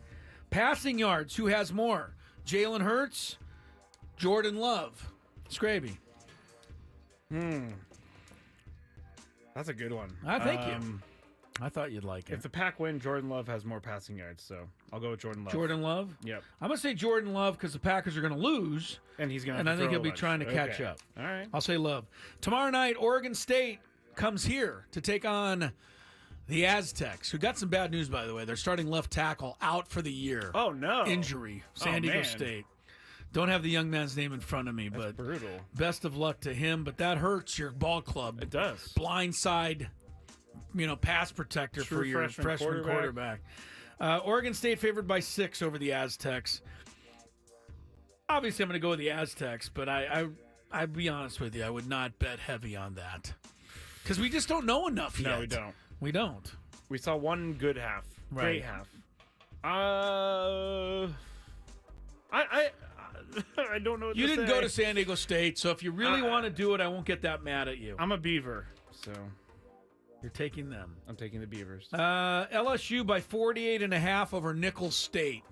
You love these, that's why I put them in. Hey, at least they played a good team in their first game. They did, and they lost. I'm gonna say Nicholls State. You're going with Nicholls State. Yeah, good for you. If LSU doesn't win this game by 50, they're going to be in the nickel seats. I'll take LSU. One of the better games of the day, Oregon 19 over Boise State. Oregon's at home. Oregon only beat Idaho by 10. Boise State's better than that. But I'll still take Oregon because I bet they the coach got their attention this week and said, you guys better shape up. Oregon minus 19. Oh, I heard that. I didn't. I'm going to go with Boise. Going to go with Boise. Boise. In a lot of time getting that right on this show. WNBA tonight. Caitlin Clark's in action. 20.5 points. Taking on one of the better teams, though, tonight, the Minnesota Lynx. 20.5 for Caitlin, over, under. I'm just going to keep going over. Stay over. I'm going to go under just because Minnesota's very good. And then if she goes under, all of the Angel Reese for president people will come out. Leave these two kids alone and just let them play basketball and do great things. Everybody is trying to embroil them in controversy. It's true. Driving me crazy. If you go on Twitter like I do, you do, everything is, Caitlin Clark sucked. No, she doesn't. Angel Reese should stop tipping the ball. Leave her alone. They're rookies. They've both been amazing. Just let them be amazing. We don't live in that world, though. We don't live in that world. I know. And it's this big thing. Who's going to win Rookie of the Year? They're the only two that don't care. It's kind of like probably Paul Skeens and Jackson Merrill. Yeah. Anyway, all right, one more. Michael King tonight. 6.5 strikeouts. Over, under. He's due to be back on the beam. I'm going to go over. Me too. Okay. Back on the beam. We're good. We'll see how we do on Monday. There's our picks. Okay. All right, when we come back, countdown time. What is our topic today? You'll have to come back to find out. Tony rejoins us, and we'll get you that fun stuff with more Gwynn and Chris on.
All right, coming up on our countdown.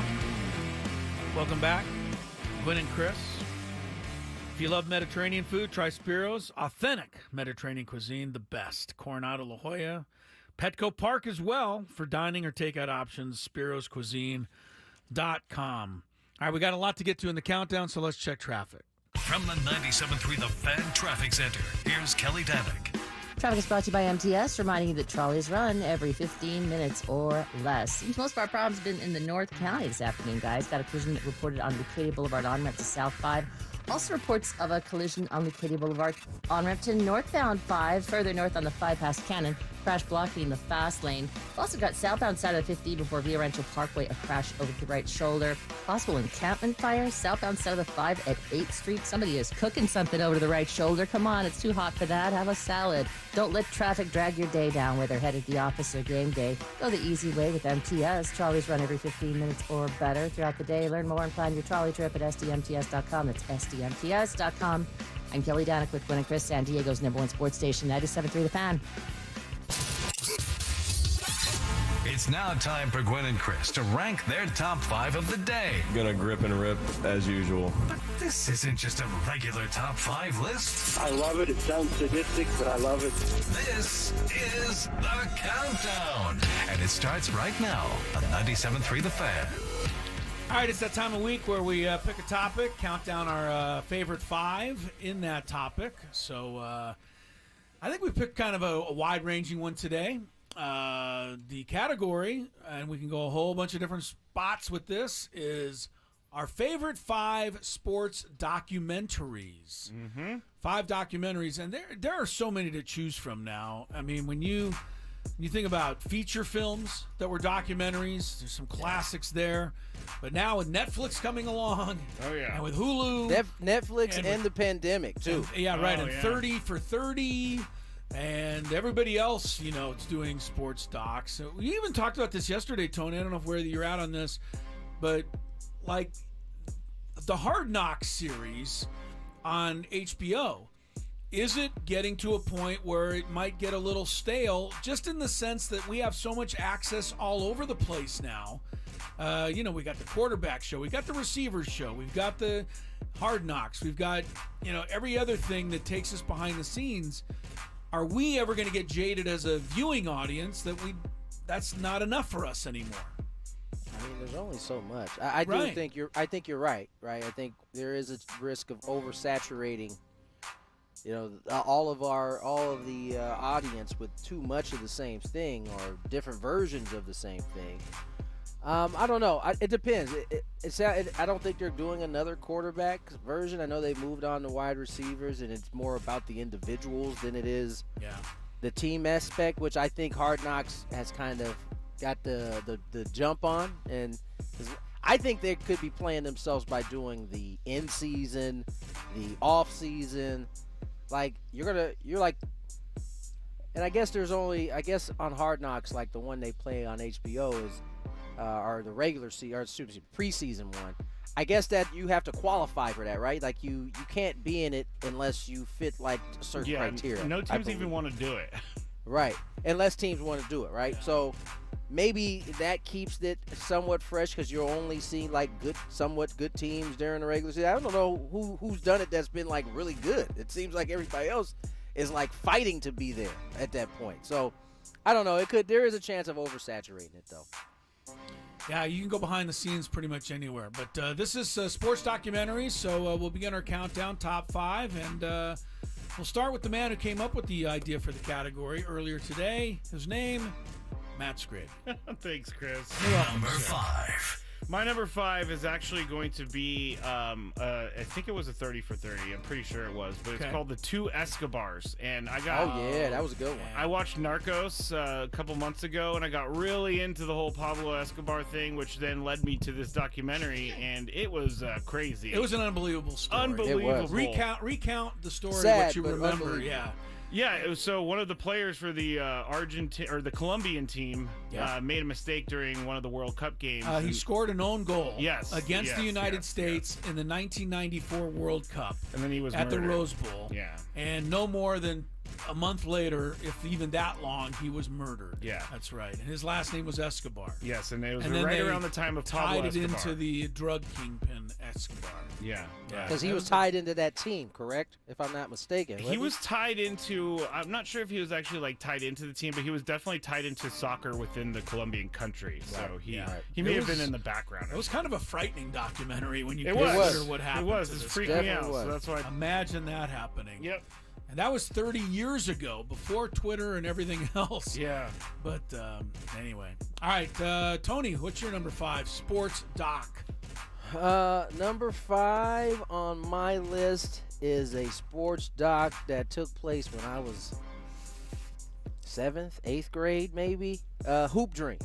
Oh, yeah. That's number 5 on mine. It was a really, really good documentary. It was really one of the things that got me, like, really going on basketball. That was the first one that followed a young person, right? Yeah. It was a couple of guys, Arthur A.G., and another guy, and they just followed their entire high school William career. Gates. Right, William Gates. Yeah. And did they, would they make it to the NBA, and how they followed their, it was pretty intense. It was pretty intense. It was like our first like real documentary like that. Yeah. And I think we connected, young people connected to, because it was two young people that they were following at the time. So yeah, that's number 5 on my list. All right, I'm going to beat Tony to this one. I don't know if he had it on his list, but I know that he liked it, and I just watched it myself, and I loved it. I don't know if it would stand the test of time, but for this week anyway, my number 5 is the Greg Maddux documentary that just ran on MLB Network. That was good. I told everybody about it earlier this week. I said, you got to watch it. It's that good. But I nerded out over it just like you did, Tony. Sitting there and talking to Maddux about, pitching and thinking about it and making a mind game of all of it was just right up my alley. But there were some other really great stories about Greg Maddux that I didn't know. I don't think a lot of people knew, and I thought it was really well done. So I would highlight that one for anybody to go find and watch. Number 4. My number 4 is going to be something from Netflix. It came out maybe a year or two ago, but we talked about it on the show. I felt that the untold Manti Te'o story was very interesting. That was legit. Because they had the person who what's the word I'm like? Catfished him. They had that exact person, and so you got them in the mind of the person who was catfishing Manti Te'o, as well as getting what Manti Te'o was feeling throughout the whole thing. And I feel bad for Manti Te'o, but I thought he was handled it pretty fascinating. well. Yeah, I did too. Yeah. Doesn't seem like I would be very angry, but he seems like he's kind of at peace with what happened. But yeah, that was interesting. Chris, or Tony, you're up. Yeah, that was embarrassing for old Manti. Is it me? I hate to say. Yeah, you're up. Number 4. Number 4. This one was sneaky good. And I think as it happened before, I was really engaged in sports, that I knew some of it, but I didn't know all of it. And number 4 is another 30 for 30. It's Al Davis versus the NFL. And I didn't know. I mean, you knew there was some distrust and dislike between the two sides, but I didn't know it was that deep. Like Al Davis was running circles around the NFL. He really was. I mean, he got his way in most of it. And it kind of highlights in AI. They used AI with oh, that's that one. Yeah, they used AI to kind of tell the story a little bit, but I thought this one was pretty good. It was sneaky good. Number 4 on my list. Yeah. I gotta see that. I believe that, in the same way that a lot of people thought that the Pete Rose situation contributed to the death of the commissioner at the time, Bart Giamatti, it's the same thing with the Al Davis thing. That Al Davis fighting with Pete Rozelle finally just was enough to cause the death of Pete Rozelle, who was the commissioner at the time. Pete Rozelle was a heavy smoker, but Al Davis, they say, pushed him over the top. My number 4 is going to be one that basically saved all of our lives. And I think we're all in the same category because in the summer of 2020, it was bleak. And we had nothing, unfortunately, except for a weekly feature called The Last Dance. And I don't know how we would have done this radio show without The Last Dance, frankly. We talked about it all week, every week. every time a new episode came out. But it's a little bit of a homer pick, too, because it was about my favorite team, the 90s Chicago Bulls. But it was pretty cool, and it was great background and a lot of behind-the-scenes stuff that I think people liked. And to have Michael Jordan kind of taking us all through that decade while he was sipping on how many scotches we'll never know. His eyes are getting a little Wasn't his eyes glassy? That's all I can think of when I remember. That's from those freaking Cuban cigars. Jordan was just glassy-eyed the entire time. But The Last Dance will be my number 4. All right. Well, I learned in The Last Dance that he didn't let Horace Grant have any food. Yes, I know. That's the only thing you took from that. That's the only thing. Literally the only thing I took from it. Number 3. My number 3 is something that Chris told me about years ago. It's called The Alpinist, and I can't remember the dude's name, but he was a free... This was interesting. He was like a free mountain climber who used no ropes to climb things, and he would climb the biggest mountains in the world with no ropes, and so they followed him around, and he, spoiler alert, he ends up dying in the end, but he was like a guy who didn't care if he died while climbing a mountain. Like, that's what he... Did he die falling? He died in an avalanche. Yeah, an avalanche. He got caught in an avalanche. He did not actually die trying to free climb a mountain. No, yeah, he didn't die falling off of a mountain. No, so. but he died he got caught in an avalanche. But it's still on Netflix. You could find it somewhere. It's good. It's pretty interesting. And the thing I always when I watch it, I always think, well, how about the guy who was the cameraman who's right next to him, right? Climbing up the hill too, right? And then they're sleeping on the side of, I think it was Half Dome, or it was pretty good. They put cots on the side of a mountain and they sleep there. I can't even imagine. That's crazy. Yeah. This is asking for it. Really is. I Go sleepwalk. I mean, can you imagine me sleepwalking off of a mountain? Sleepwalk right off the mountain. Just like, oh, well, here we go. That wouldn't be good, Scrape. All right, Tony.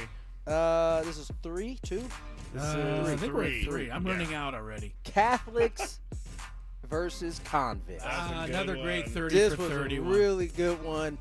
Because, again, this happened at a time where I was alive and I was well aware of things, but you don't know the depths in which some of this stuff kind of took place. This was a really good one. I mean, the kids at Notre Dame having the shirts made, and making a bunch of money off of them too.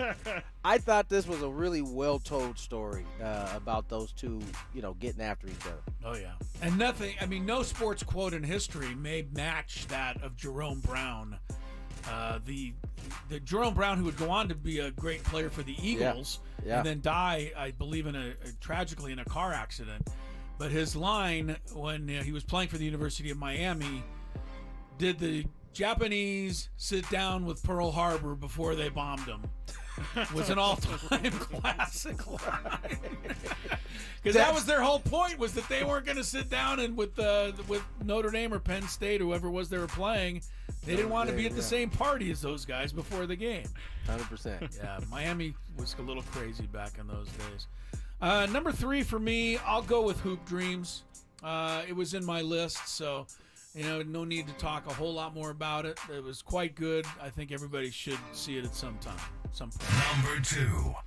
My number 2, Netflix documentary from years ago. The earlier versions of this documentary, but it was called Last Chance U, and it would follow these kids around a community college, and they were trying to play football and get back on track in their careers and their lives. So, like, if you were a kid who's very good at football, but you got kicked out of school because of your grades or something, you go to this community college in, like, Mississippi, and they try to turn it around for you. So the first couple seasons of that are pretty good.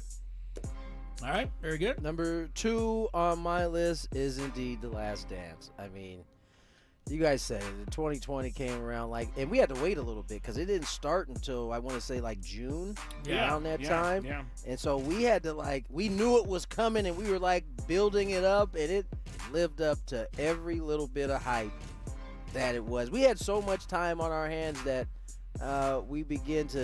people begin to not like Michael Jordan because he was too good and too maniacal about being a basketball player. I think a friendship got ruined in that process between Scottie Pippen and Michael Jordan. So be it. We had a lot of time on our hands, but we certainly were fulfilled. It was, and I think we had Casey Johnson on every week. We had him on weekly to break it down. The guy from Chicago. He had nothing else to do, and we had nothing else to do. But it was also a little insight into Phil Jackson and his amazing ability to handle people, including Rodman, and letting him go to Las Vegas. That's the best. That might have been one of the best stories. That was incredible. Calling Michael and hey, Dennis needs a break. Like, what do you mean he needs a break? Like, he needs to go to Vegas for a few days. It's just like, what? Right in the middle of the season. Yeah. And they let him go too, and he went out and had a great time. Came back and balled. Yeah, and then when they got him back, remember he didn't come back when he was supposed to. They had to go. He said, they had to go bring him back. If you let Dennis go, we might not get him back. They had to go bring him back. Number 2 for me is a personal favorite, and the reason is because it's one of the most amazing and emotional stories I ever had the luck to cover as a writer. And it was the 1989 Loyola Marymount basketball team, the one in which Hank Gathers passed away, and they made the run to the Elite Eight. And the 30 for 30 episode is called Guru of Go, and it's about Paul Westhead, who was the coach, and how he put together this system where the players ran up and down the floor, and Loyola scored 150 points a game. And if you don't believe me, ask Steve Fisher, because he was a victim of one of those games when Loyola scored 145 points in an NCAA tournament game. But the story has everything, because not only does it have a dramatic run to the Elite Eight by a bunch of total underdogs, but it mixes in the fact that their star player died right before the NCAA tournament on the court during a game. It was during the conference tournament. During the conference tournament, Hank Gathers, who was an All-American player. So it's so emotional in a lot of different ways. It's called The Guru of Go. It's a 30 for 30 if you never saw it. Maybe you don't know the story as much as I do, because I was there and following it. It's quite amazing. Number one. My number 1 is not just one documentary, but it's Hard Knocks as a whole, and I'm talking about the beginning of the Hard whole Knocks. idea of Hard Knocks. The idea of it, giving us an inside look into an NFL training camp, was something we never had before, and you get to see all these crazy stories of people trying to make the team, getting cut on camera. I think were the Ravens and Brian Billick the first team featured on Hard Knocks? I believe so. Brian Billick likes to tell the story, yeah. Oh, he does like to tell the story. Yeah. Okay. But yeah, Hard Knocks when it first started was amazing. I watched it every single season. But yeah, we all have. And you got to give Hard Knocks credit when my wife, who's a very casual sports fan at best, absolutely cannot miss an episode. And I don't believe she's the only one. No. Yeah.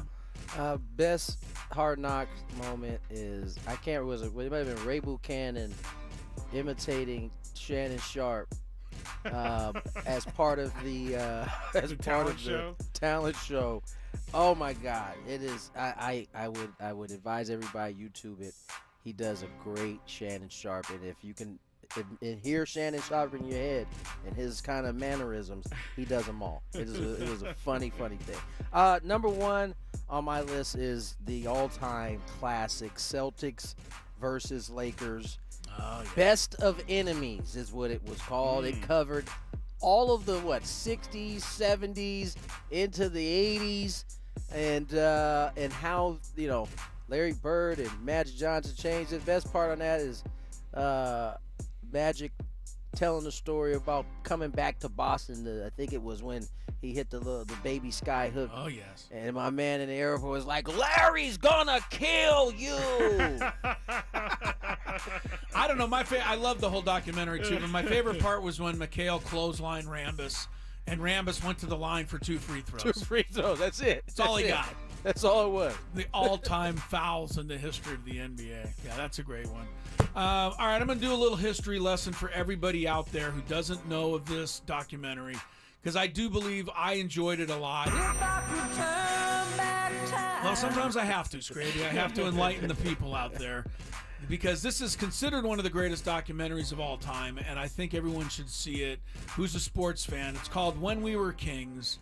It came out in the middle of 1996.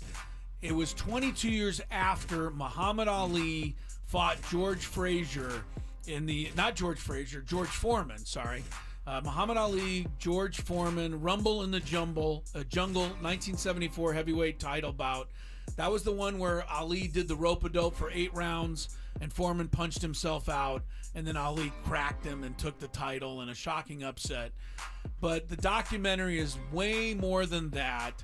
Any documentary that includes Muhammad Ali's preparation for an event is obviously going to be not only interesting but political and mind-bending.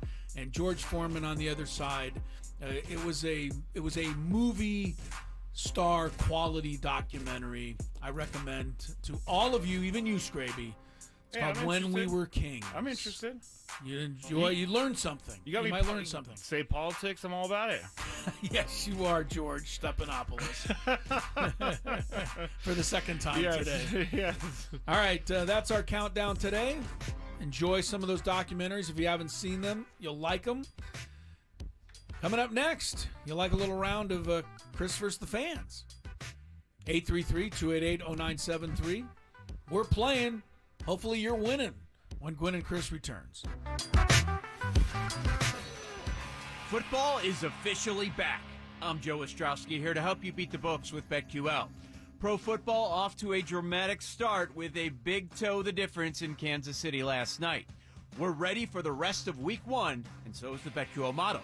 BetQL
97.3 The Fan. All right, kicking off the 4 o'clock hour. Chris Hello, Tony Gwynn Jr., Matt Scraby. It's Gwynn and Chris on 97.3 The Fan, hanging out with you for another 90 minutes or so, heading towards the Eco Water SoCal pregame show with our friend, Mr. Sam Levitt. 6:30 tonight. The only way you can enjoy tonight's game, unless you purchase it on Apple Plus streaming, is to listen right here on 97.3 The Fan to Jesse Agler and Tony Gwynn Jr. Padres Giants. Another, look, there's 19 games left. They all matter. Padres are currently a half game ahead of the Diamondbacks. They're 3 games up on both the Braves and the Mets. That's really not a lot of room for error. No. Right? You got to get right back to it after that tough loss last night. The Mets are playing, Cincinnati tonight. Great. At home. Mets have been playing great. Atlanta's home to Toronto. So, although Atlanta did lose to the Rockies last night. So they did. And you know who pitched that game for the Rockies? Reynaldo Lopez. Or for the Rockies, Austin Gomber. Our old guy, Austin Gomber. Yeah. I mean, the guy never loses a game except for every other game that he pitches. I guess so. But he pitched well last night. Dodgers are home to Cleveland tonight, if you're wondering. Don't worry, Chris. I saw what Shohei Ohtani looked like when he walked into Dodger Stadium today. So MLB He's such a hater. MLB just keeps forcing these things on me. They're not forcing you. The thing is he's going to be the first 50-50 player in the history. He's the most popular player on the planet. But I don't need a news notification when he sneezes. Do you need to see LeBron James walk into the arena? I don't either, but they show it all the time. It's but what I'm saying you're rubbing is elbows with the big boys, Scrappy. MLB put this out on their own Twitter account. I can understand if it was a Dodgers account, but it was Major League Baseball. Okay. Major League Baseball. Let's see, finishing out. Arizona tonight's at Houston. So Diamondbacks will be in tough. Dodgers have a tough weekend series as well. We'll see what happens in the crazy world of the 2024 Major League Baseball season, where nothing is as it seems. It's true. Especially last night when the Padres were victorious over the Tigers until they weren't. I was going to say, what? Do I need to correct you? Until they weren't. Baseball coverage on 97.3 The Fan presented by T-Mobile. Switch to T-Mobile. You can get tons of benefits and still save on every plan versus AT&T and Verizon. Use their savings calculator to find out how. T-Mobile.com/switch. All right, we're going to play some Chris vs. the Fans today, but guess what? Today, for the first time in recent memory, and look, if you don't want to play, hang up. Yeah. Hang up and open it for somebody else, but we're playing for pride only today. Scraby took the prize himself. This was the prize. If you're watching on YouTube, you're watching the show on YouTube, Scraby's got a new shirt on today. Yes, I do. That his best friend got for him. My best friend, meaning Chris Hello? Your best friend in the whole world got you this T-shirt. There we go. Scraby loves horror T-shirts, so I got him a little horror T-shirt. That was actually supposed to be the prize today, but Scraby took it for himself. It was not. It says, I like horror movies and like 3 other people, which is hilarious. You like that. True. You liked it, so I got it for you. It's true. But yeah, it's going to be a pride thing today. So, but just the way it goes. We're working on our September gift. Yes. As it were. Yeah, it's not gone. They're just trying to we'll have get you, everything We'll dialed have you in. going back to Las Vegas before you know it. But for today, it's all about the pride and Chris versus the Fans. If you had one shot, one opportunity to take down the human almanac himself, howdy do. Now is your time. Listen to me, this guy, he's dangerous. Now is your opportunity to win a prize. Well, I hope you know what you're in for. Chris versus the Fans starts now on 97.3 The Fan. Real quick, all you fantasy football players, Justin Herbert is active. He's active? Active for week 1. For week 1, I don't. Was it really up for debate? No. For other fantasy football players, and I will say this, if this is your fantasy quarterback, you do not have a good team. But Russell Wilson was limited in practice for the Steelers today. He may not start which means Justin Fields starts. I guess so. In Atlanta. I guess so. Here's my guess. Justin Fields starts. We never see Russell Wilson again. That's what... It really wouldn't bother me at all. That's what Justin Fields is hoping. That's what he's hoping for sure. All right. We'll get to those NFL news and notes. Yeah, we got some more stuff for you later. I took us in a weird direction. You have to make it through 3 questions. Each question will make it or get more difficult. If you get the question right, you move on. If you get it wrong and Chris gets it right, you're eliminated. But if Chris gets it wrong, then you move on to the next question or you win. If you are a first-time player, let us know and you get the first question for free today. But I would encourage all of you to save that for when there is a prize. And Chris versus the Fan is presented by SD Fat Loss. Lose 20 to 30 pounds in just 60 days. Visit sdfatloss.com to schedule your free consultation. All right, so let's get started here with our first contestant. We're going to go with, first name I saw was Bill. Bill, hello. Hello, Bill. Hey guys, how you doing today? Pretty good, sir. Pretty good, Bill. Here we go. Question. Did they ever call you Wild Bill or just not that wild? Well, my wife does. Maybe more info than we needed, but it was still funny. Hopefully your wife doesn't call you Buffalo Bill. That's a whole different thing. Baby. See, he got I got to laugh. Chris rolls his eyes, and I got to laugh from Wild Bill. All right, here we go. Question number 1. Let's see. What was the count when Parker Meadows hit the grand slam for the Tigers last night? 3-2. 3-2 is correct. Yeah, it was down to the nitty-gritty. I'm still crying. I'm still crying. Everybody is. Everybody is. It was so shocking. No doubt. My jaw sat there with my mouth open like, that really happened. Okay. Yeah. Here we go. Question number 2, Bill. What NFL player that's a non-quarterback has the most touchdowns scored in one season? Non-quarterback NFL player with the most touchdowns in one season. Ever. Damian Thomason?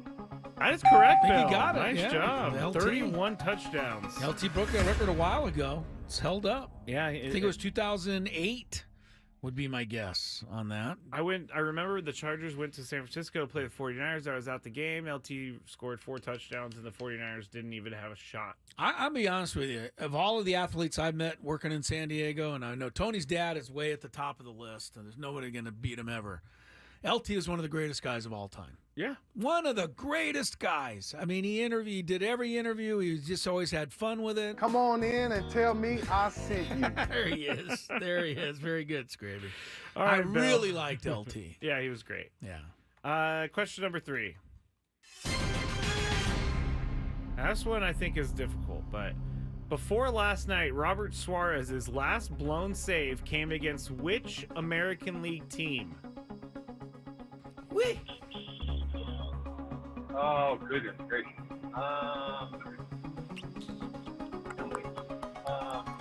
Let's say Toronto. Toronto. Stay there, Bo. You know, he was on my fantasy team all year, Robert Suarez. Oh, okay, yes. I traded him recently. Oh, so you stopped paying attention? So I stopped paying attention, but I'm saying this happened before I traded him. Oh. So I probably had some anguish along no. with this particular blown save you're talking about. Oh, gosh, you know this. But I can't remember it. Oh. So I read somewhere where he hadn't wasn't it that this was an amazing statistic, by the way. Sorry, I'm stalling. It's okay. They hadn't lost a game when they turned the lead over to their bullpen since June 2nd. That's unbelievable. That is unbelievable. For any team to be able to do that. You would think it would just happen July, here and August, there. September 6th. So 3 months was the last time their bullpen let a lead get away and they lost the game. That's why we shouldn't be so mad about last night. We really shouldn't be. I don't know. American League team. They just played. Yeah. I don't know. Just give it a Bill. All right, Bill, you win for pride. I'm sorry Wild that there's Bill, no it's a prize, pride day. but you know what we should do? No problem. I enjoy doing it. You know right, we should. thanks, You know Bill. we should do. Appreciate Don't that. hang up on him okay, yet. Stay there, Bill. Why don't you take his info down, And when we get the monthly prize, which we'll probably have next week, wouldn't Bill then, can't we throw him in the hopper as a qualifier, or was that skirting the rules? I don't know if that is a part of the rules since you announced it on the radio. All right. Bill, I'm going to check into that, Bill, and I'm going to see if we can make something happen, because I know you call in every once in a while. Yeah, so we'll try to get you in, Bill. But thank you very much for playing. Have a good weekend, and hopefully there's some positive Padre. Who was the answer, by the way? Okay, well, the last blown save happened on July 26th. That's the last time Robert Suarez blew a save against the Orioles. The O's. Yep, at Baltimore. June 2nd. I'm looking back now. That was a game against Kansas City. He didn't pitch. He didn't pitch in that game. But that was the last time they had a lead. Oh. And the bullpen lost the game. That had been that Sunday game because he pitched the night before. Right. It was a Sunday game against Kansas City. I think Estrada was trying to, let me see. I don't know. I think Kolek came in for that game where they had to bring in Suarez, and Kolek gave up. No, that was runs. the 11-8 game on a Friday night where, Kolek gave up all those runs, and then Suarez had to pitch on the Friday. Yuki Matsui lost the blown save on June 2nd. In Kansas City. They gave up 3 in the 9th and lost 4-3. So that's, who else who pitched before Yuki Matsui in that game against KC on June 2nd? Are they on the roster still? No. Enyel De Los Santos. He's not on the Yankees roster either. I don't know what roster he's on nowadays. I don't even know if he's on a roster anymore. The Padre bullpen. Chris. What, is he pitching? I think he is, but I just got to confirm this. Yes, he is a Chicago White Sox. Oh boy, that's not cool. That hurts. Don't do that to my man Enyel. Oh, that hurts. Now here's what a point I wanted to make before we go to break. This is unbelievable. The Padre bullpen. Look at how it is now. Okay, just think of who they have now. All the names. Here's who they don't have anymore in the bullpen. Enyel De Los Santos, Johnny Brito, Stephen Kolek. I guess, Logan Gillespie's back down. Tom Cosgrove, I think, finally came back up. But then he got sent back down, I think. Right. My point is the Padres were counting on guys back in April, May, and June that really weren't very good to pitch the 7th, 8th inning ahead of Suarez. Now they have Jason Adam and Tanner Scott. They're doing okay. They're a whole lot better. They're doing okay. Yeah. First time last night that, that was the first time a lot of things last night. Martin Perez hadn't lost the start. Tanner Scott had not been in a game that they lost. Yep. They hadn't lost a lead with a bullpen since June the 2nd. Anyway, a lot of stuff. Get those out of the way. That's fine. They're back to business as usual tonight. I'm kind of glad they got to win tonight because the fans are going to get restless. I know how you fans are. You're going to get all worried. But they've done this. This is what they lose maybe 2 Every at the team most, loses and then they a few get in back. a row, but the Padres aren't allowed to. Well, because everything's going so nice right now. So swimmingly right now. We don't want it to end. Yeah. Maybe waiting for that shoe to drop. All right, a couple of big baseball moves were made today on the transaction wire. Some big names are coming back. And some big names are going down. We'll talk about what we mean when we return after traffic. From the 97.3 The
a snack during the breaks. Yes, you did. I was eating my little Kind bar here. The thing that makes his throat close up every time he eats it. Anyway, sometimes I misjudge it, and I take a bite too close to the return of the show. I can't even put my headphones in. You know what I mean? Can't even do it. It's the show's starting, and I'm still haven't finished my bite. So I apologize Trust for that. me, everybody. This is what keeps Scraby up at nights. True. It's this kind of stuff true. drives him absolutely nuts. And I don't know why, but it does. Yeah, it does. And I'm probably too old to change. It's just You're not going to never happen. too old to change. You can teach an old dog new tricks. Yeah, you can, but the old dog has to be willing to learn them. You know what Lucky's doing now, Chris? That he's a young dog, so he's you a can young teach him dog, but tricks. he can sit, and then I tell him to shake, and then he gets the thing after the shake. So, but I said sit, and now he does the shake every time. Like, That's hey, right. we got to go with the shake because then I get the treat. He's like every dog. As soon as they realize that they can get a treat by shaking, they don't need to learn anything else. Just go shake. Do you know what I say? People will give you stuff. Do you know what I say when I shake his hand or his paw? Oh, my little man. No, I say, nice to meet you. Nice to meet you. Well, you're a hilarious dog owner, you are.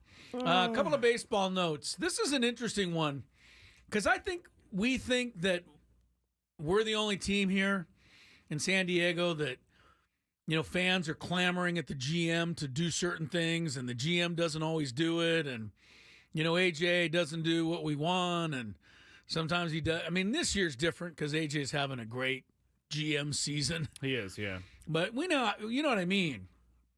Yankees have an issue right now in New York. Alex Verdugo's been mediocre all season long. He's hitting 236. Got him from the Red Sox, remember, in a trade or something. Yeah, there was He's a trade. 11 home runs, 236 average. He's been okay, but, Verdugo was much better back in the day with the Dodgers. Anyway, the Yankees have a phenom at AAA. You may remember this guy, the Martian, they call him, Jason Dominguez. Yeah. Well, he's already got 7 home runs. Yeah. And he just homered the other day, like 2 days in a row. And everybody wants him back. And Brian Cashman said, no, we're good.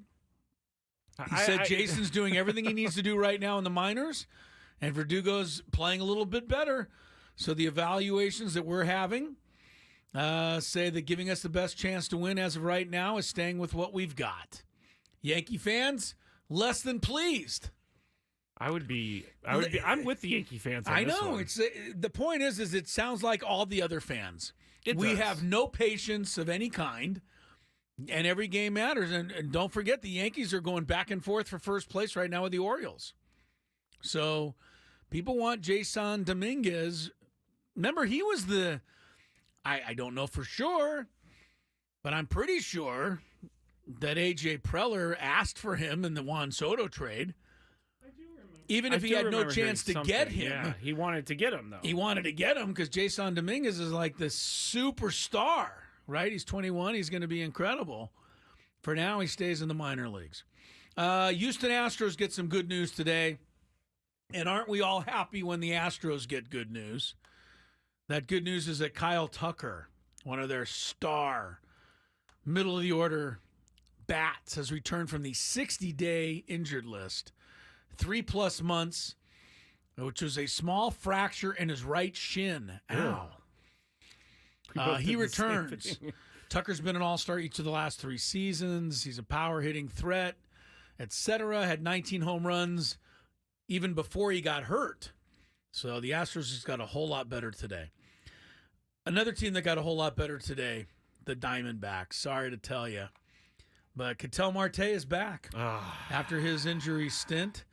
10-day injury list. He's been activated. Marte missed 16 games. He ranks 3rd in the NL, 298 batting average. He's got 30 homers.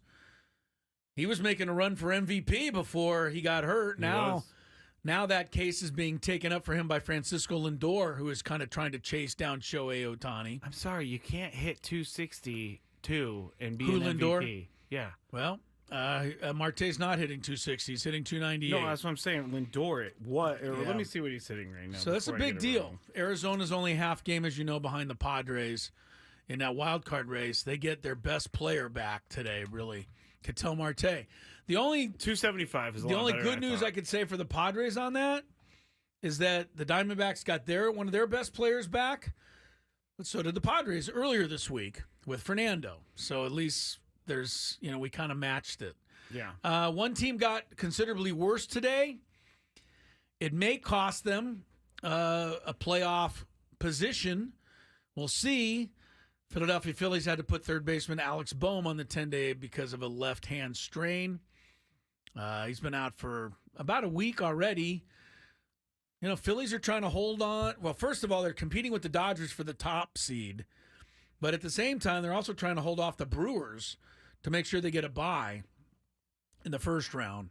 Bad news for Philadelphia. Bohm is hitting 290. He's got 89 ribs. Fifth in the National League. Stakes, yeah. Is Kyle Schwarber just like your favorite player who, shouldn't be anybody around here's favorite player? He's homered against the Padres 1,000 times. Yeah. He's hit the ball over Petco Park. Yeah. But I just love Kyle Schwarber. I know he's when he hits one, he really hits it. And I love the way he waddles around the bases. He's the closest thing we'll ever get to see to the Bambino. I just get a kick out of Kyle Schwarber. I'm sorry. I don't have any reason to root for him necessarily, but he's kind of, I like him. And when he gets going, he puts together a nice little streak. He hit 3 home runs earlier this week, came back the next day with a leadoff homer. When he starts bombing them, forget it. All right, Big Five is coming up next as Gwynn and Chris continues. Stay with us. The biggest.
highlight there on the MLB Network. Schwarber hitting a line drive up the middle for a base hit. It's very strange. I'll tell you one thing, you got to put a screen up for the pitchers on that one. Schwarber's hitting missiles up the middle. That's what I wouldn't want to be. Like, that's why I don't want to be a pitcher. Yeah, Schwarb hits the ball hard. Gwynn and Chris. Schwarb, me and Kyle, we're old pals. 4:37 is the time. Let's check traffic. Tony's back in the building, so let's do some Big Five. From the 97.3 The Fan Traffic Center, here's Kelly Danick. Traffic is brought to you by MTS, reminding you that trolleys run every 15 minutes or better. Well, it's proven to be somewhat of a busy afternoon. Got a collision now on eastbound 52 before Mast Boulevard. Got a couple vehicles involved. It's over the right shoulder and still clearing an accident on westbound 52 at the northbound 805 connector ramp. Also traveling on eastbound King Freeway just past College. There is a collision. Not showing if any lanes are blocked. North County ride's been a bit tough. Still got this accident on southbound 5 near the Little Creek Rest area. Northbound side of the 5. Right before Mission Avenue, there is a collision over the right shoulder. A couple vehicles involved. And Cordell traffic cam shows a collision clearing on the Center City on-ramp to southbound 15. Don't let traffic drag your day down, whether headed to the office or game day. Go the easy way with MTS. Trolleys run every 15 minutes or better throughout the day. Learn more and plan your trolley trip at stmts.com. That's sdmts.com. I'm Kelly Danick with Gwynn and Chris, San Diego's #1 sports station, 97.3 The Fan. It's that time of the show when we check on the latest in sports. Only the most important topics and questions are brought to light. Stop what you're doing and listen. These news stories will astound and amaze you. The one, the only. Oh my God, who the hell cares? The Big Five starts now on 97.3 The Fan.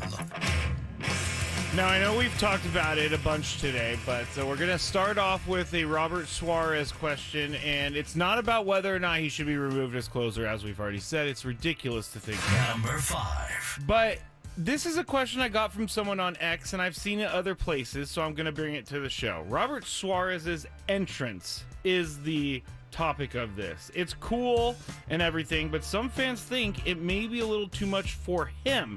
They aren't sure that it fits his personality. Now, no one really, knows him, but they were saying he seems like a quiet guy who just goes about his work and with little to no fanfare, and he's cool with that.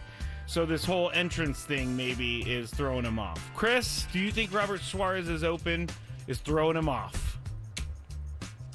Has it thrown him off the 30 times that he saved a game this year? I think they started this recently. Yeah, well, he's had plenty of saves since they started this. First of all, I was a tad. I brought up his entrance about a month ago, and I was comparing it to Trevor's, and I thought it was lagging in comparison to Trevor's. But then again, I thought about this, and Trevor's was so good that maybe nothing will ever, quite live up to that. I really like Robert Suarez's Open now, and the fact that the fans have gotten to be part of it by, when the lights go down, they get the lights on their phone out. And when he's running in from center field, that shot of him running in with all of the lights on and the darkness, it's pretty impressive, pretty exciting. Absolutely has nothing to do with his performance at all. And it wouldn't obviously even be a question if it weren't for one pitch that was hit last night. Tony, I'm afraid to even ask. Yeah, I don't even want to dignify this question. Hey. I will explain to you that I kind of thought, it doesn't seem like Robert Suarez. I'm not saying it affects his pitching. All due respect, Gravy, just because you thought it doesn't make it a great question. I'm just saying. I get that it's been on X. No, as Chris said, it has nothing to do with it.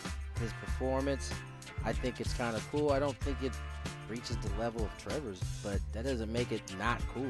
Yeah, right.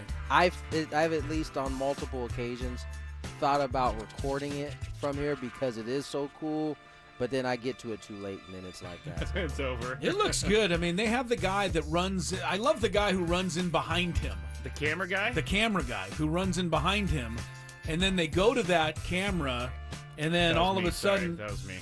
All of a sudden, it looks like you're kind of him running in. And you're getting a little feel for what it would look like to him. And I got to tell you, I mean, I'm not a I'm not a rock star or anything, but that looks pretty good. Looks like a little rock star type concert thing. So I'm sure he likes it. I'm sure that, it doesn't have any effect on his pitching, but it gets everybody ramped up, and I hope they keep, I'm sure they'll keep doing it. Yeah. All right. Number 4. Got through that question, everybody. Barely, he says. Where did my sheet go? It's about Isaiah Likely. I know that. It's about how he caught a seemingly winning touchdown. But, the Ravens, they had that touchdown overturned because of a toe of Isaiah Likely. And Patrick Mahomes, after the game, had a little bit of advice for Isaiah Likely. And that would be to wear white cleats next time, which is actually a pretty good piece of advice because his cleats are black, and you could clearly see that he was stepping on the line. And if he wore white cleats, obviously it would make the refs have a hard time determining if it was out or not. So, Tony, do we now see players across the league wear white cleats for this reason? I don't think so. I think guys like to wear cleats that they look good and feel good in. These ones happen to be black, but they also happen to go with what they were wearing. And so I think you're going to see some guys maybe go that route, but I would say the large majority of guys will continue to pick style over substance in this case because, ultimately some of these guys will be like, well, he could have done a better job getting his whole foot in as opposed to just the toes. Yeah. By the way, I've seen this call go the other way with very same exact type of scenario. So this might be the one of the flaws they have in their specific instant replay. But yeah, no, I don't think guys will like go full. Let me wear white shoes to make it more difficult on the referee. Chris? Yeah, Tony's the shoe guy, and he knows this way. He knows this way better than I do. But I agree with him. Players are always going to go for comfort and looks over, what would help them the most. You're right. I think it's an interesting notion that Patrick Mahomes, who's the opponent, brings up, to say if he had white cleats on, it really would have been a lot tougher to overturn that call. Whereas with the black cleats, it was clear to everybody, even if the NFL or the refs or whoever the conspiracy people are wanted this game, to go to overtime or be decided by a 2-point play, they couldn't. I mean, everyone could clearly see that, his toe was on the end line. So I like the notion. I was a little surprised afterwards that, Lamar Jackson kept talking about how I thought this was a touchdown. I thought it was a touchdown. What are you looking at?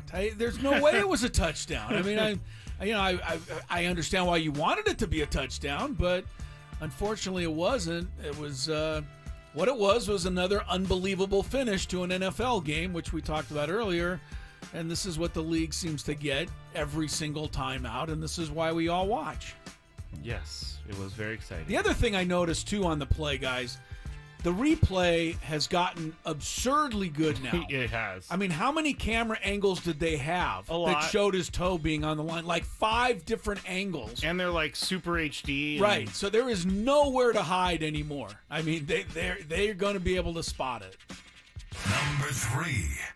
So another game would be, sorry about that. The other thing in the game that I want to talk about is when Patrick Mahomes was quote-unquote pushed out of bounds by Roquan Smith early in the game. Now, Mahomes dropped to the ground like a sack of potatoes after Smith kind of sort of pushed him in the back a little bit. They didn't call the flag, or they didn't throw the flag. They didn't say it was a penalty. He said after the game it was a great no call. That's Roquan Smith. Because the ref, he wasn't actually trying to finish the play out of bounds. He was trying to let off, and then Patrick Mahomes went down like a sack of potatoes, as I said. Yeah. Chris, should quarterback flopping counteract a late hit out of bounds? Let's go. Let's put 15 yards on Patrick Mahomes for unsportsmanlike conduct. I wasn't quite thinking that, but I love it. I don't hate it. I will say this. Somewhere there was a Cincinnati Bengal fan and or former player for the Bengals that was like, where was this no call when we needed it in the AFC Championship game a couple of years ago? Oh, yeah. If everybody remembers, It was the shove out of bounds that set the Chiefs up for the field goal that put them into the Super Bowl. It's a slippery slope. right? I mean, if you actually put an unsportsmanlike penalty in for a quarterback for flopping when he gets shoved, you're running the risk of some crazy stuff. But, you'd like to see Patrick. I mean, look, you got to sell it. If you're Patrick Mahomes, under the current rules, you got to sell it. You got to try to get your flag. With his arms flailing everywhere. I'm just going to give the officials some credit, for making the right call. A lot of times these guys do fall for it. It's like wide receivers, trying to draw a pass interference penalty. I mean, you have to be really, really careful out there sometimes before you throw the flag. But I'm going to say no, but I don't hate the direction you're going. Okay, wow. Tony, should a quarterback flopping counteract a late hit out of bounds? I don't hate your idea. However, I do think it's a slippery slope. I think when, in that particular case, he was out of bounds. My man, Raekwon Smith, put his hands on his shoulder pads, but never pushed him. I don't blame Holmes for trying to sell the 15. It's worked for him in the past. Mm-hmm. So, it's part of gamesmanship. Now, it sucks when it's your team that is the one that ends up paying the price for it, but this is a part of the sport, unfortunately. I mean, they know that maybe tricking a referee into throwing a flag can result in something that helps their team. It's not just football. We see it in basketball. We see it in elements of baseball. A guy claims he got hit by a pitch. He's like fake limping, and those ones are hard to overturn too. So I think this is just part of it. I think in the NBA it got to the point where it was getting a little ridiculous. I mean, it was getting to be on almost every foul, guys were falling down. So they had to feel like they had to do something.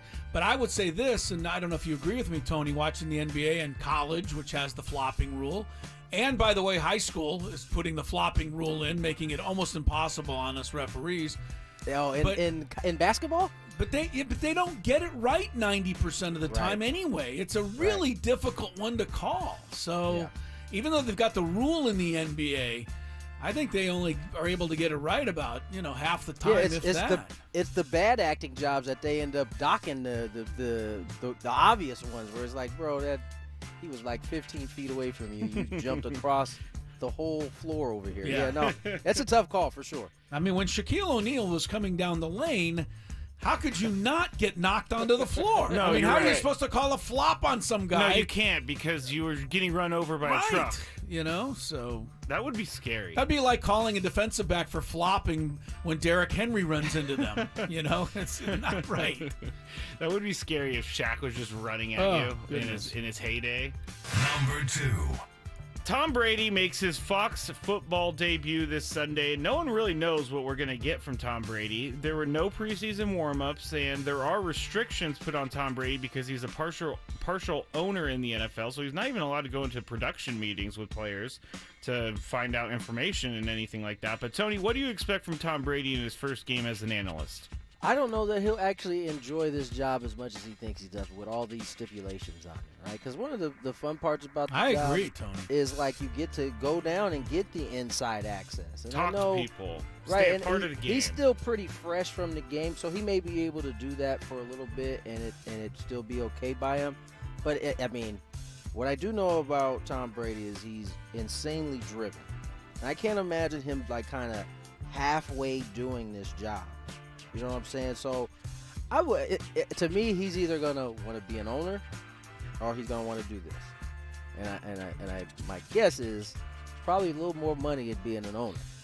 And so, I think eventually that's what it's gonna come down to. Because I can't see him just kind of doing this job and not being able to like get down there and go to some of those meetings and where you get to meet the head coach and you get to talk to, because that's what you say he's going to have to, some of those he's not going to be able to do, right? Yeah. Correct. Yeah, that doesn't seem as fun to me. I'm just saying. So I don't know what to expect. I think he'll be good. I think he's Tom Brady. He knows the game pretty well. He's very well-spoken and articulate. So I think he'll be able to do the job in itself and do it well. But I don't know how long he's going to last with those type of stipulations. Chris? I think it's a fair point. I mean, we're going to expect a lot from Tom Brady because we all know how much money he's making. right? I mean, they've advertised that, the kind of contract he got to come in here with no $300-something million, right, with no experience of any kind, and supplanting somebody who we all enjoyed. By the end, Scraby didn't like him at the beginning. But by the end, Greg Olson, people liked him, and now here comes Brady with no experience at all. So we're going to be expecting a lot. But I also think Tom Brady's going to expect a lot. I mean, this guy doesn't do anything half-ass. I wouldn't expect him to put himself in a position where he would, look anything less than very, very good.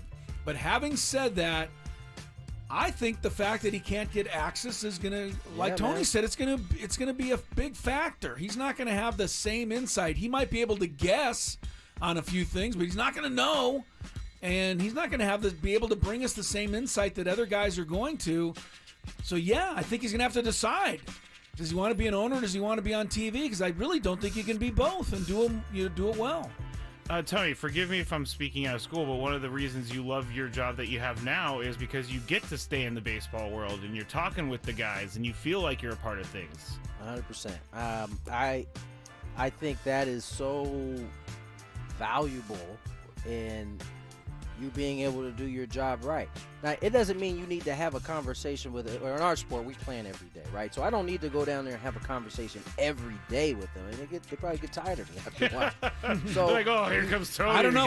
We have a conversation with you every day. Once a day. I get it. Squash the bug. I get it. So, you pick your spots and you let the kind of season develop and you pick new things that are developing as the season goes on. You go down there and you have these conversations. But I wouldn't be able to. I'm almost 10 years removed from last time I was on a field.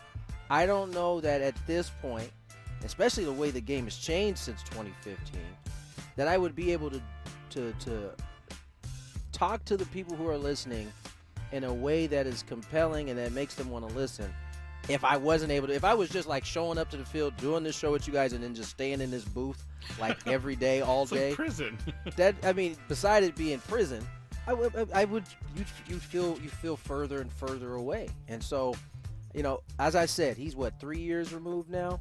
Tom is 4 years. I think 3. 3 years. He's still pretty close.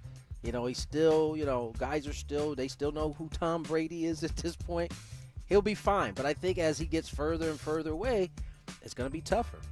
And I think for him, from a personal standpoint, he's not gonna enjoy it as much. Do we know what game he's on this weekend? Because I don't know that we get his game necessarily in San Diego. We'll get it on Red Zone, Chris. Well, yes, you'll hear some of his stuff last on Red Zone. year was 2022, so this is his third. This is going into. What's the national game of the week this week? That he's Dallas, Cleveland, maybe. I think that's it, but let me make sure. I don't. I think that's it. I think that's it. Yes, okay. You see? Well, let me just add to that then, Scraby. The Dallas-Cleveland game is not being aired in San Diego, so we won't be able to see his full performance this weekend. I guess I was reading earlier, too, that he was calling practice games like all season or all off season, so he's been doing this. Yes, but he's not going to. But the same. Practice is practice, but you got to have the insight at that level, and he's not. As much as he knows, he's not going to know everything. Now, keep going, and I'm going to try to find this game. That's all right. We'll keep going on what? We already had something more to say. No, I'm good. We don't have anything else. You see, buddy? I've got nothing more to say. It is Cowboys-Browns. Cowboys-Browns. Yes, Thank you. Cowboys-Browns. All right, move on. He expects a defensive game, according to this article. Dave is back here throwing his hands up because you mentioned the Cowboys. And the Cowboys. So annoying. How are the Cowboys on the game of the week? I mean, really? What a shocker that is. Shocker. We really want to see Cowboys-Browns. Every time they wants play. To see the Cowboys or the Browns. Exactly. That's the point. Ridiculous. We have an NFL game tonight, guys. It's starting here pretty soon. So. Yeah, Green Bay, baby. Let's go. Let's go. Number 1. Side note: the reporters can't use X down there, so they're having issues with communicating to the masses. Oh, that's right. It just got banned. Yeah. That's so. right. So they. It's banned in that country. And some players are sending things back to their wives to tweet for them from the United States. That's Absolutely. I think the NFL messed up on this one tonight. Here, let me get into this question, Chris. The NFL, as we just said, is going to play the first game tonight in South America between the Packers and the Eagles. They're going to play 5 games abroad this season, with 8 expected by next season, as it looks to increase its revenue sources. And Commissioner Thank God Roger, the NFL is increasing its Trust me. revenue, because I was getting a little worried about them. Commissioner Roger Goodell has said he prioritizes international growth for the league over anything else. So, Chris, I believe I know what you're going to answer, but how much is too much? Well, I'll tell you when it's going to be too much. When we're getting ready for a new season and they say this year there's going to be 12 games actually played on American soil. And the rest are played abroad. And the rest are going to be played abroad. When we can start counting the number of games that are played here, then they'll have gone too far.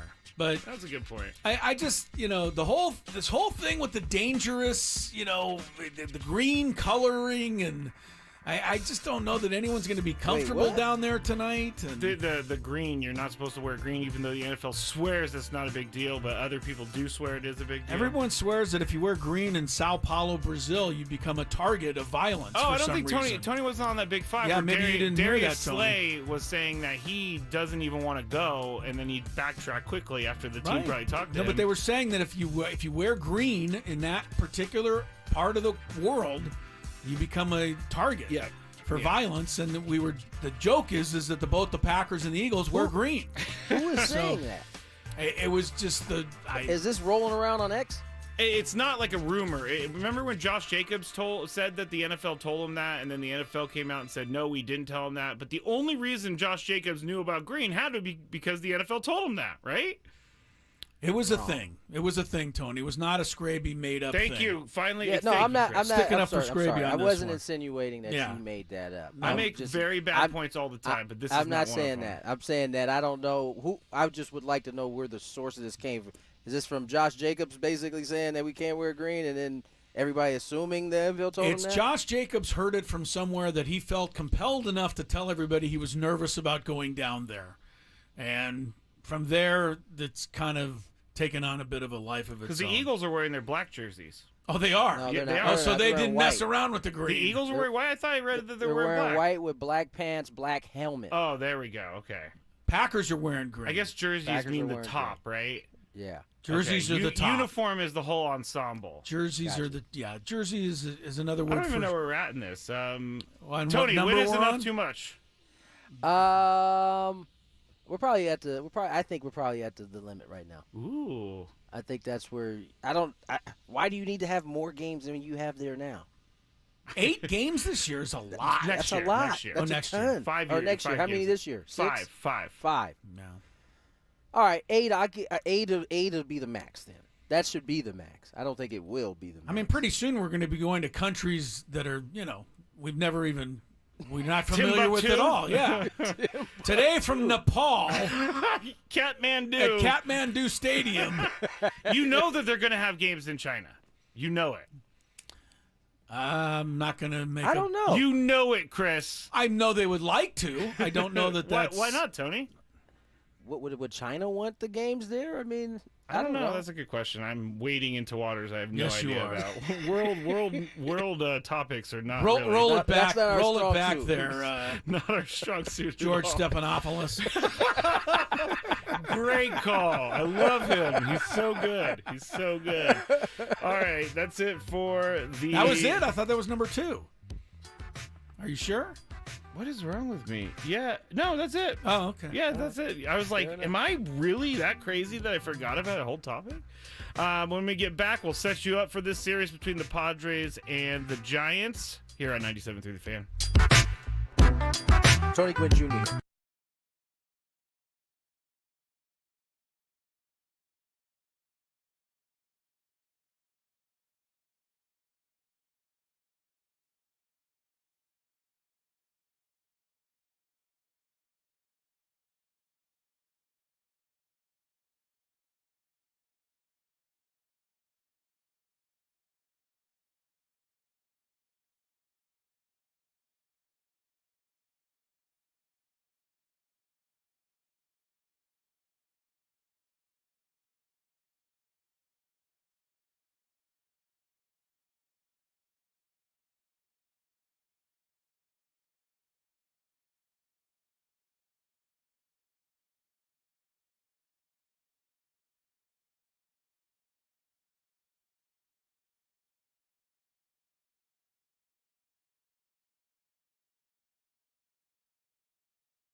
All right, welcome back. It's happy hour time here on Gwynn and Chris. Final couple of segments together here on this Friday. Crisello, Tony Gwynn Jr. at Petco Park. Of course, he's getting ready for tonight's broadcast. Padres taking on the San Francisco Giants. The Gigantes are in town. Matt Scraby is alongside here in the Odyssey Palace studios. Sam Levitt will have the pregame show, Eco Water SoCal pregame show, coming up in about 30 minutes. And then it's Jesse and Tony with Michael King pitching for the Padres. Padres, of course, are coming off, I don't think there's a whole lot of argument, their toughest loss of the season last night. A lot of times you don't like to make blanket statements like that, but when it's 3-0 and there's 2 outs and there's 2 strikes and the other guy hits a grand slam and you lose 4-3, I'd say that's pretty painful. That's a punch in the gut, as we said. Yes. So, how do the Padres shake it off? We'll find out. Starting tonight, they begin play a half game up on Arizona for the top wild card spot. 3 games ahead of the Mets, 3 games ahead of the Braves. So, look, it's still tight with 19 games to go. Padres also not, although I don't think people are thinking about it anymore, are 5 games back of the Dodgers. Here's something, though, that I think is we talked about everything that was, tough about last night. And we've already addressed the fact that if you want to take Suarez out as the closer, then you might as well bench Manny because he went 0 for 4. And Fernando and Profar should be nowhere near the field. He hasn't had a hit really since the All-Star break. Suarez had a bad game, and they lost. And if he has another game or 2 that are like that, yeah, you're going to have to do something. But for the time being, absurd to, be thinking about, well, we've got to change everything up. And there's no need to, do any panicking either. But, if you're a Padre fan, panicking is always just around the corner. I guess it is. Right? It's always there.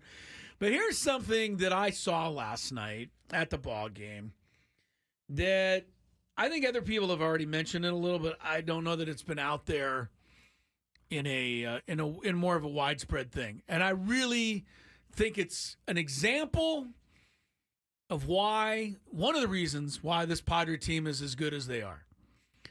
Last night, they're ahead 1-0. Jake Cronenworth gets a double in the second inning. Xander comes up, hits a home run. I watched Xander and Cronenworth go around the bases. Cronenworth gets across home plate, and Xander's about a base or so behind him, coming around. Cronenworth is, clapping a little bit. But the first thing that Cronenworth did after he touched home plate was not jump up and down and say, look at me. Oh. He did not, do skywriting. Like do the thing where he hits his chest and then points to the sky? Or he went over to the on-deck hitter, Jackson Merrill, and he gave him a quick scouting report on the pitcher. He always does. Yeah. Well, and then after Jackson Merrill kind of nodded and said, hey, okay, then Cronenworth went back and congratulated Bogarts on the home run, and then they did their celebration thing. This isn't brand new to baseball. It's never been done before. To me, though, it just gives you an idea of what the attitude, the mental makeup of this team is. Yeah. It's about everyone helping everybody else. We talked about it the other day when Higashioka got pinch hit for in the 9th inning or 8th inning against the Tigers. I think a lot of guys would be very disappointed that they didn't get a chance to bat. Higashioka went in the dugout and started talking to Elias Diaz about how to catch and, to handle the staff. Yep. That's what this team is made of. It's a good thing. They care about helping each other. They do. That is a fairly uncommon thing now in sports, in the world of look at me, point at me, it's all about me. It's not with this team. And I don't think Cronenworth's the only guy who's ever done that. I think other guys have done it this year. I've seen them. And I'm sure there's guys on other teams. So this isn't the only incident I've ever seen of this. But it was just a really good example to me of why, you should like this team. It's just another thumbs up. It's you're right about everything, because last year I can't necessarily say that no one was helping each other, but it didn't have the same feel last year. I agree. It had more of a singular player feel. I agree. This is a team. I mean, everyone in the ballpark is going crazy because 2-run homer Bogarts. Cronenworth's busy giving Jackson Merrill some input. By the way, if you don't remember, Jackson Merrill then came up and hit one 399 feet. Oh, that was that one. Okay. With the guys standing at the wall, he almost homered. But I just like that stuff. And I tell you a lot of stuff I don't like. You know what? To be fair, I'll give you one I don't like. Okay. Sorry, I'm old. Get off my lawn. I can't help it. But sorry, and I love you. But Fernando hits a can of corn fly ball to right field. Easiest out of the day. He doesn't even reach first base. And then the ball is caught, and he runs into the dugout. Are we jogging. doing the hustle thing again? To me, it's not even a hustle thing. If the guy drops the ball, he's not going to, but if he does, your butt should be on second base. That's just how I was taught to play baseball. That's how I learned it. That's what I've seen. And I want to tell you, later in the game, Jake Rogers of the Tigers, who's a no one, hit a can of corn to center field. He put his head down. He busted his butt. And he was at second base when that ball was caught by Jackson Merrill. And if it had been dropped, he would have been there. I'm sorry. I'm not trying to pick on Fernando because he's not the only one now in this day and age that does that. But I told you something I liked. I'm going to tell you something I don't like. Do you really want Fernando sprinting down the line after coming off of a broken leg to... I guess that could be the response to it. I know what you're saying. To and in a vacuum, yes, you run out every single darn right ball. You do. Or every single hit. I mean, in baseball especially, you don't have to run that often in the sport. Don't tell Mike Trout that. Oh, all right. That was unnecessary. I'm sorry, Look, Mr. I brought Trout. it in to balance my other thing. I went gaga over Cronenworth. I'm not as gaga over that Fernando, jogged to first base. I remember Jake Cronenworth before Jackson Merrill hit that walk-off against the Mets and Edwin Diaz. Jake Cronenworth came back to Jackson Merrill and said something to him. I remember that too. And we found out what it was, and it was along the lines of, hey, his slider's not sliding, so if he throws you a slider, it's not going to break. Well, those things can help. It wouldn't help me, but it could help somebody like Jackson Merrill. Yeah. Do I have a couple of minutes to address our favorite ESPN writer? If we don't cover this on this show, then we failed, Chris, because this has been one of the bigger stories for us. Bradford Doolittle is back in our crosshairs. And if you followed this show, you know who he is. He's the ESPN Plus. We have to pay extra money for his stories. You love when I say that. I do. Bradford Doolittle is the ESPN baseball, and I'm going to quote him, expert that just a month ago released his postseason awards rankings, and among other things, had Jackson Merrill ranked 6th best National League rookie. That was a very short time ago. Did not have him second to Paul Skeens. Didn't even have him third. Shota Imanaga was up there. Didn't even have him 4th or 5th. Had Jackson Merrill 6th. And I, of course, went crazy.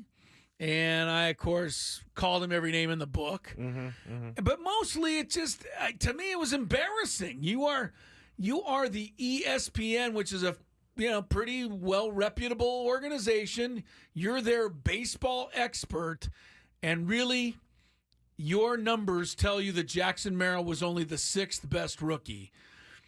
Well,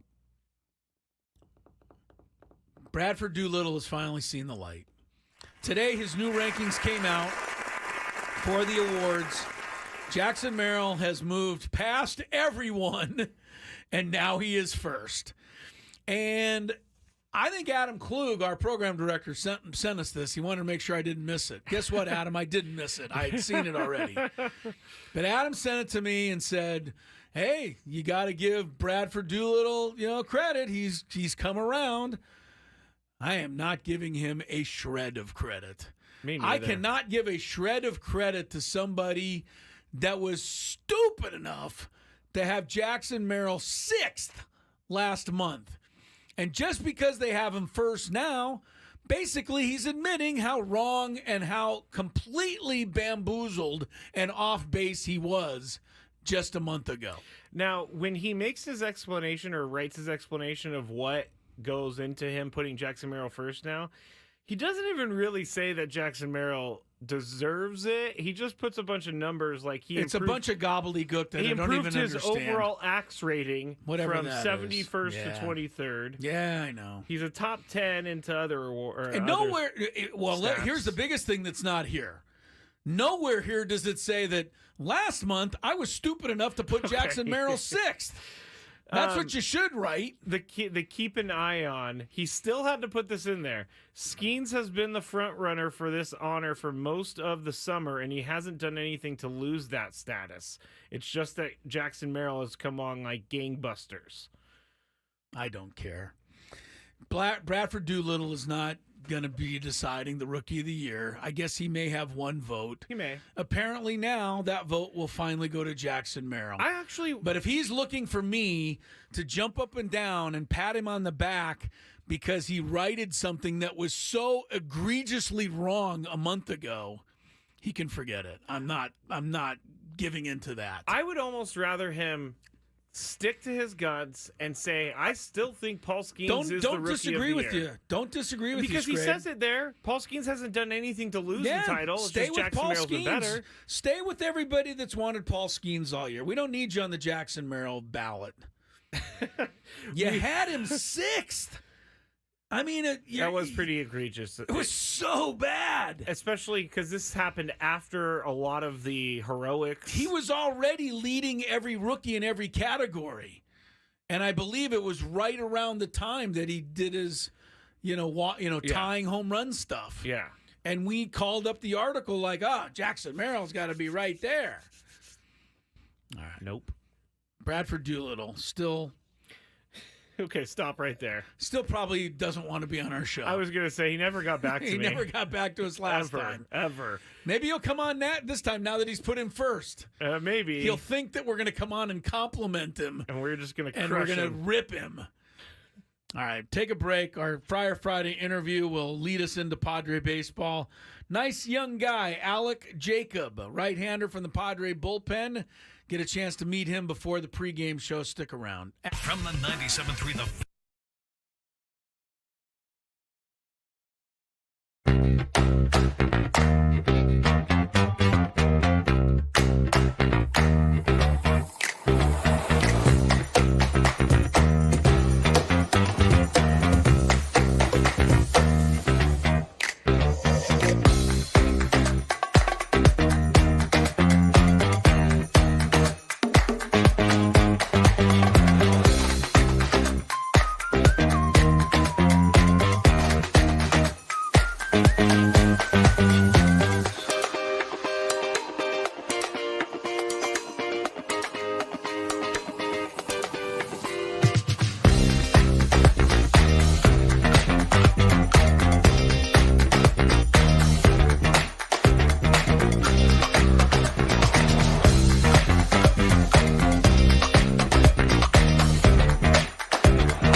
On their fantasy football team, or Jordan Love for that matter, just suffered this disaster. Yeah, they had 12 guys on the field. On both sides. I don't think I've ever seen that. I've never seen that before. Both teams had 12 guys on the field. And it was a third down pass. Love threw a 40-yard touchdown to my guy, Jaden Reed. Touchdown Packers, but obviously called back because they had both teams had 12 guys on the field. You know what's funny is that Chris, the first play from scrimmage, Chris goes, he's not even on the field. I know, I was all upset. Then the third play they throw and he catches, he's running in. Yeah, touchdown! And then I'm like, and then Scraby's like, there's a flag down. And then they have a meeting and anyway. So that's the agony and the ecstasy of fantasy football. All in one moment. It's only the first drive of the game. No score. Packers and Eagles. They're making down they're in going Brazil. For 4th and 6. Well, not yet. Man, this is just too many flags. Another flag. Real quick, before we get to Alek Jacob, there's a couple of people in the chat that want to point out how great you look in your Joe Musgrove hat today. I decided to wear it. Thank you for that. I appreciate it. Anything's an improvement over this crazy salad of a hairstyle that I have. So that hat I try to wear on the dog walks, but it really is just too small. Yeah, when I walked in today, Scraby goes, "What are you trying to stay out of the sun?" I go, "Yeah, it's 100 degrees out there. I need a little shade." It was so not like Chris for him It was to a walk little weird, but I saw it lying around today, and I thought it'd be fun to wear. All right, Padres and Giants tonight. Our Fire Friday interview was Alek Jacob. He's a good dude. He's from Gonzaga. Mm-hmm. And we'll find out a little bit more about that and the rest of it right now. We got our Fire Friday guest here with us now. Alek Jacob joins us. Alek, how are you, my friend? I'm doing great. How are you guys? We are well. Thank you for coming on. Tough loss last night for the ball club. I mean, for a guy like you, you've come in and been able to kind of, help when you've been asked to come in and get some outs. I mean, what has this experience been like for you this year compared to, the past years where you've got an opportunity? Well, it's been great, like you said, I'm just coming in, throwing whenever, they need me. And I think this year I know a little bit more of what they want from me and what to expect up here. And so it's helped me prepare throughout the season and in the off season for what's to come. And, I'm just really taking it all in, honestly, enjoying every day. Obviously, it's incredible atmosphere here at Petco, and I'm just enjoying every minute and just taking it all in. Yeah, doing a hell of a job, Alek Jacob with the Padres. 10 innings of work, 14 strikeouts, 1 walk. That's a ratio that'll get it done for sure. I'm just curious, because let's put last night behind us now, but after that game's over, the bullpen's such a tight fraternity. Do you guys all go at least give a little tap to Robert Suarez? I mean, this guy's done it all for you guys all year. Does everybody need to go over and just say, hey, head up, and we'll see you tomorrow? Yeah, for sure, a little bit. But, I mean, at the same time, he's our dude. He's the guy we're going to rely on in those situations no matter what. And, it's not like we lose any faith in that guy. Next time he's out there, he's going to shut it down. Nothing changes at all. But, yeah, for sure, we're going to pick him up, and hopefully we can pick him up today. And he'll get back on the horse as soon as possible. Alek Jacob joins us here on Friar Friday. Gwynn and Chris. And Alek, you have a unique throwing style. I mean, you kind of, I would say, sidearm. Has this always been how you've thrown the baseball, or is this something you developed in your pro career? Yeah, it's kind of been something I've always done a little bit. Younger, when I was a young kid, I kind of slung the ball from the side a little bit, being kind of a little weaker, and it helped me get the ball across the infield a little bit better when I was playing infield, and so it kind of stuck with me. And then I got into high school, and I was, pitching over the top and pitching from the side, and velo is pretty similar both ways. So it it was pretty easy to see the future there from the side, and I got some looks as a side armor from a couple schools, and so from there it was pretty easy for me to make that decision, just go full sidearm. I was fully sidearm by the time I was junior in high school, so. Oh, wow. It's been a while. Yeah. God, I can imagine as a sophomore in high school coming up as a right-handed hitter against you. I'd be like bailing out like big time. Alek Jacob is our guest. Is there anything that sidearmers can do differently with the ball, than a regular, over the top throwers? Are there things that maybe guys look at you and go, man, I wish I could do that? Sure. I mean, I think obviously it's probably more easy to get like horizontal movement, go east to west and west to east. So I think that's definitely helpful for me. I don't know. I think it's kind of hard to say. I think it depends on the guy a little bit, but I think throwing a sweeper, big horizontal sliders, those are easier for me. Whereas like I trying to throw, for me, like a curveball or a split or anything like that, just seems like almost impossible. So I feel like those are the main ones. Alek, you mentioned something about velocity. You said the velocity was about the same no matter whether you're over the top or where you are at now. And I only bring that up because we're in a league now that really only sees high velocity. You're unique in that way. What would you tell a young athlete at this point that doesn't have that kind of velocity? I mean, what is it that they should be focused on if they have dreams of being a big leaguer? You figured out a way to get here despite not having the high velocity that a lot of guys have. What kind of advice would you give to a young athlete right now?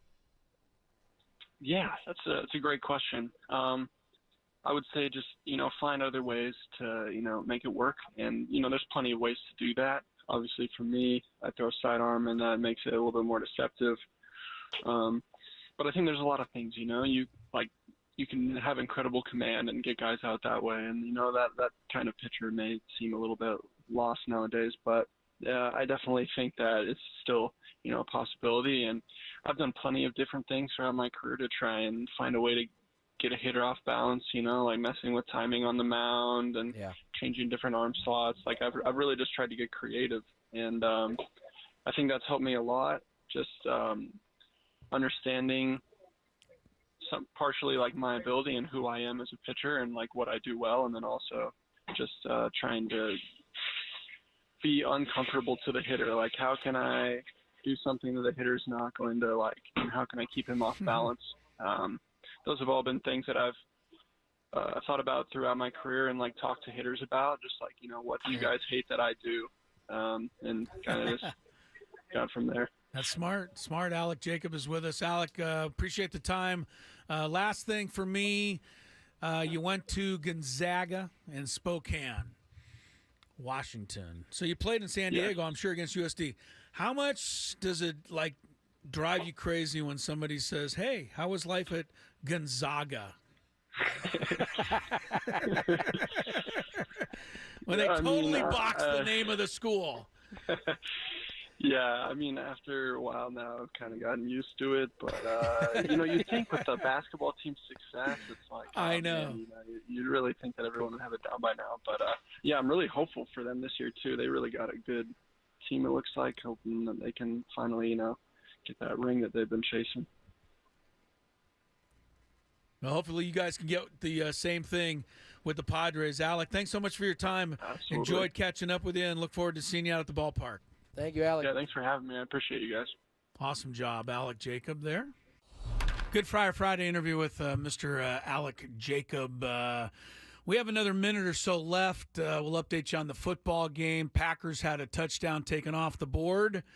And then Jalen Hurts threw the Packers right back into scoring range with an interception. So Green Bay is down inside the 20, 5 minutes into the game at Sao Paulo, Brazil. Poor Chris is going to lose his mind. Oh, my God. I had my touchdown taken away, then my quarterback throws a pick. All of that happens in the first 5 minutes of the game. I wish people were in here because Chris goes, there's -2 points. I could have had 11. No, I got -2. It's why do I even sign up to play every year? I must love the punishment. All right, everybody have a good weekend. We'll be back Monday. Padres are idle Monday, so we'll have a full 4-hour show on Monday. 3 hours Monday. 2.5. Because your 49ers are playing Monday night. That's right. Monday Night Football, baby. All right. Everybody enjoy the first Sunday football and the rest of the Padre weekend, and we'll catch up to you Monday on Gwynn and Chris. For Scraby, Tony, good night. Bye.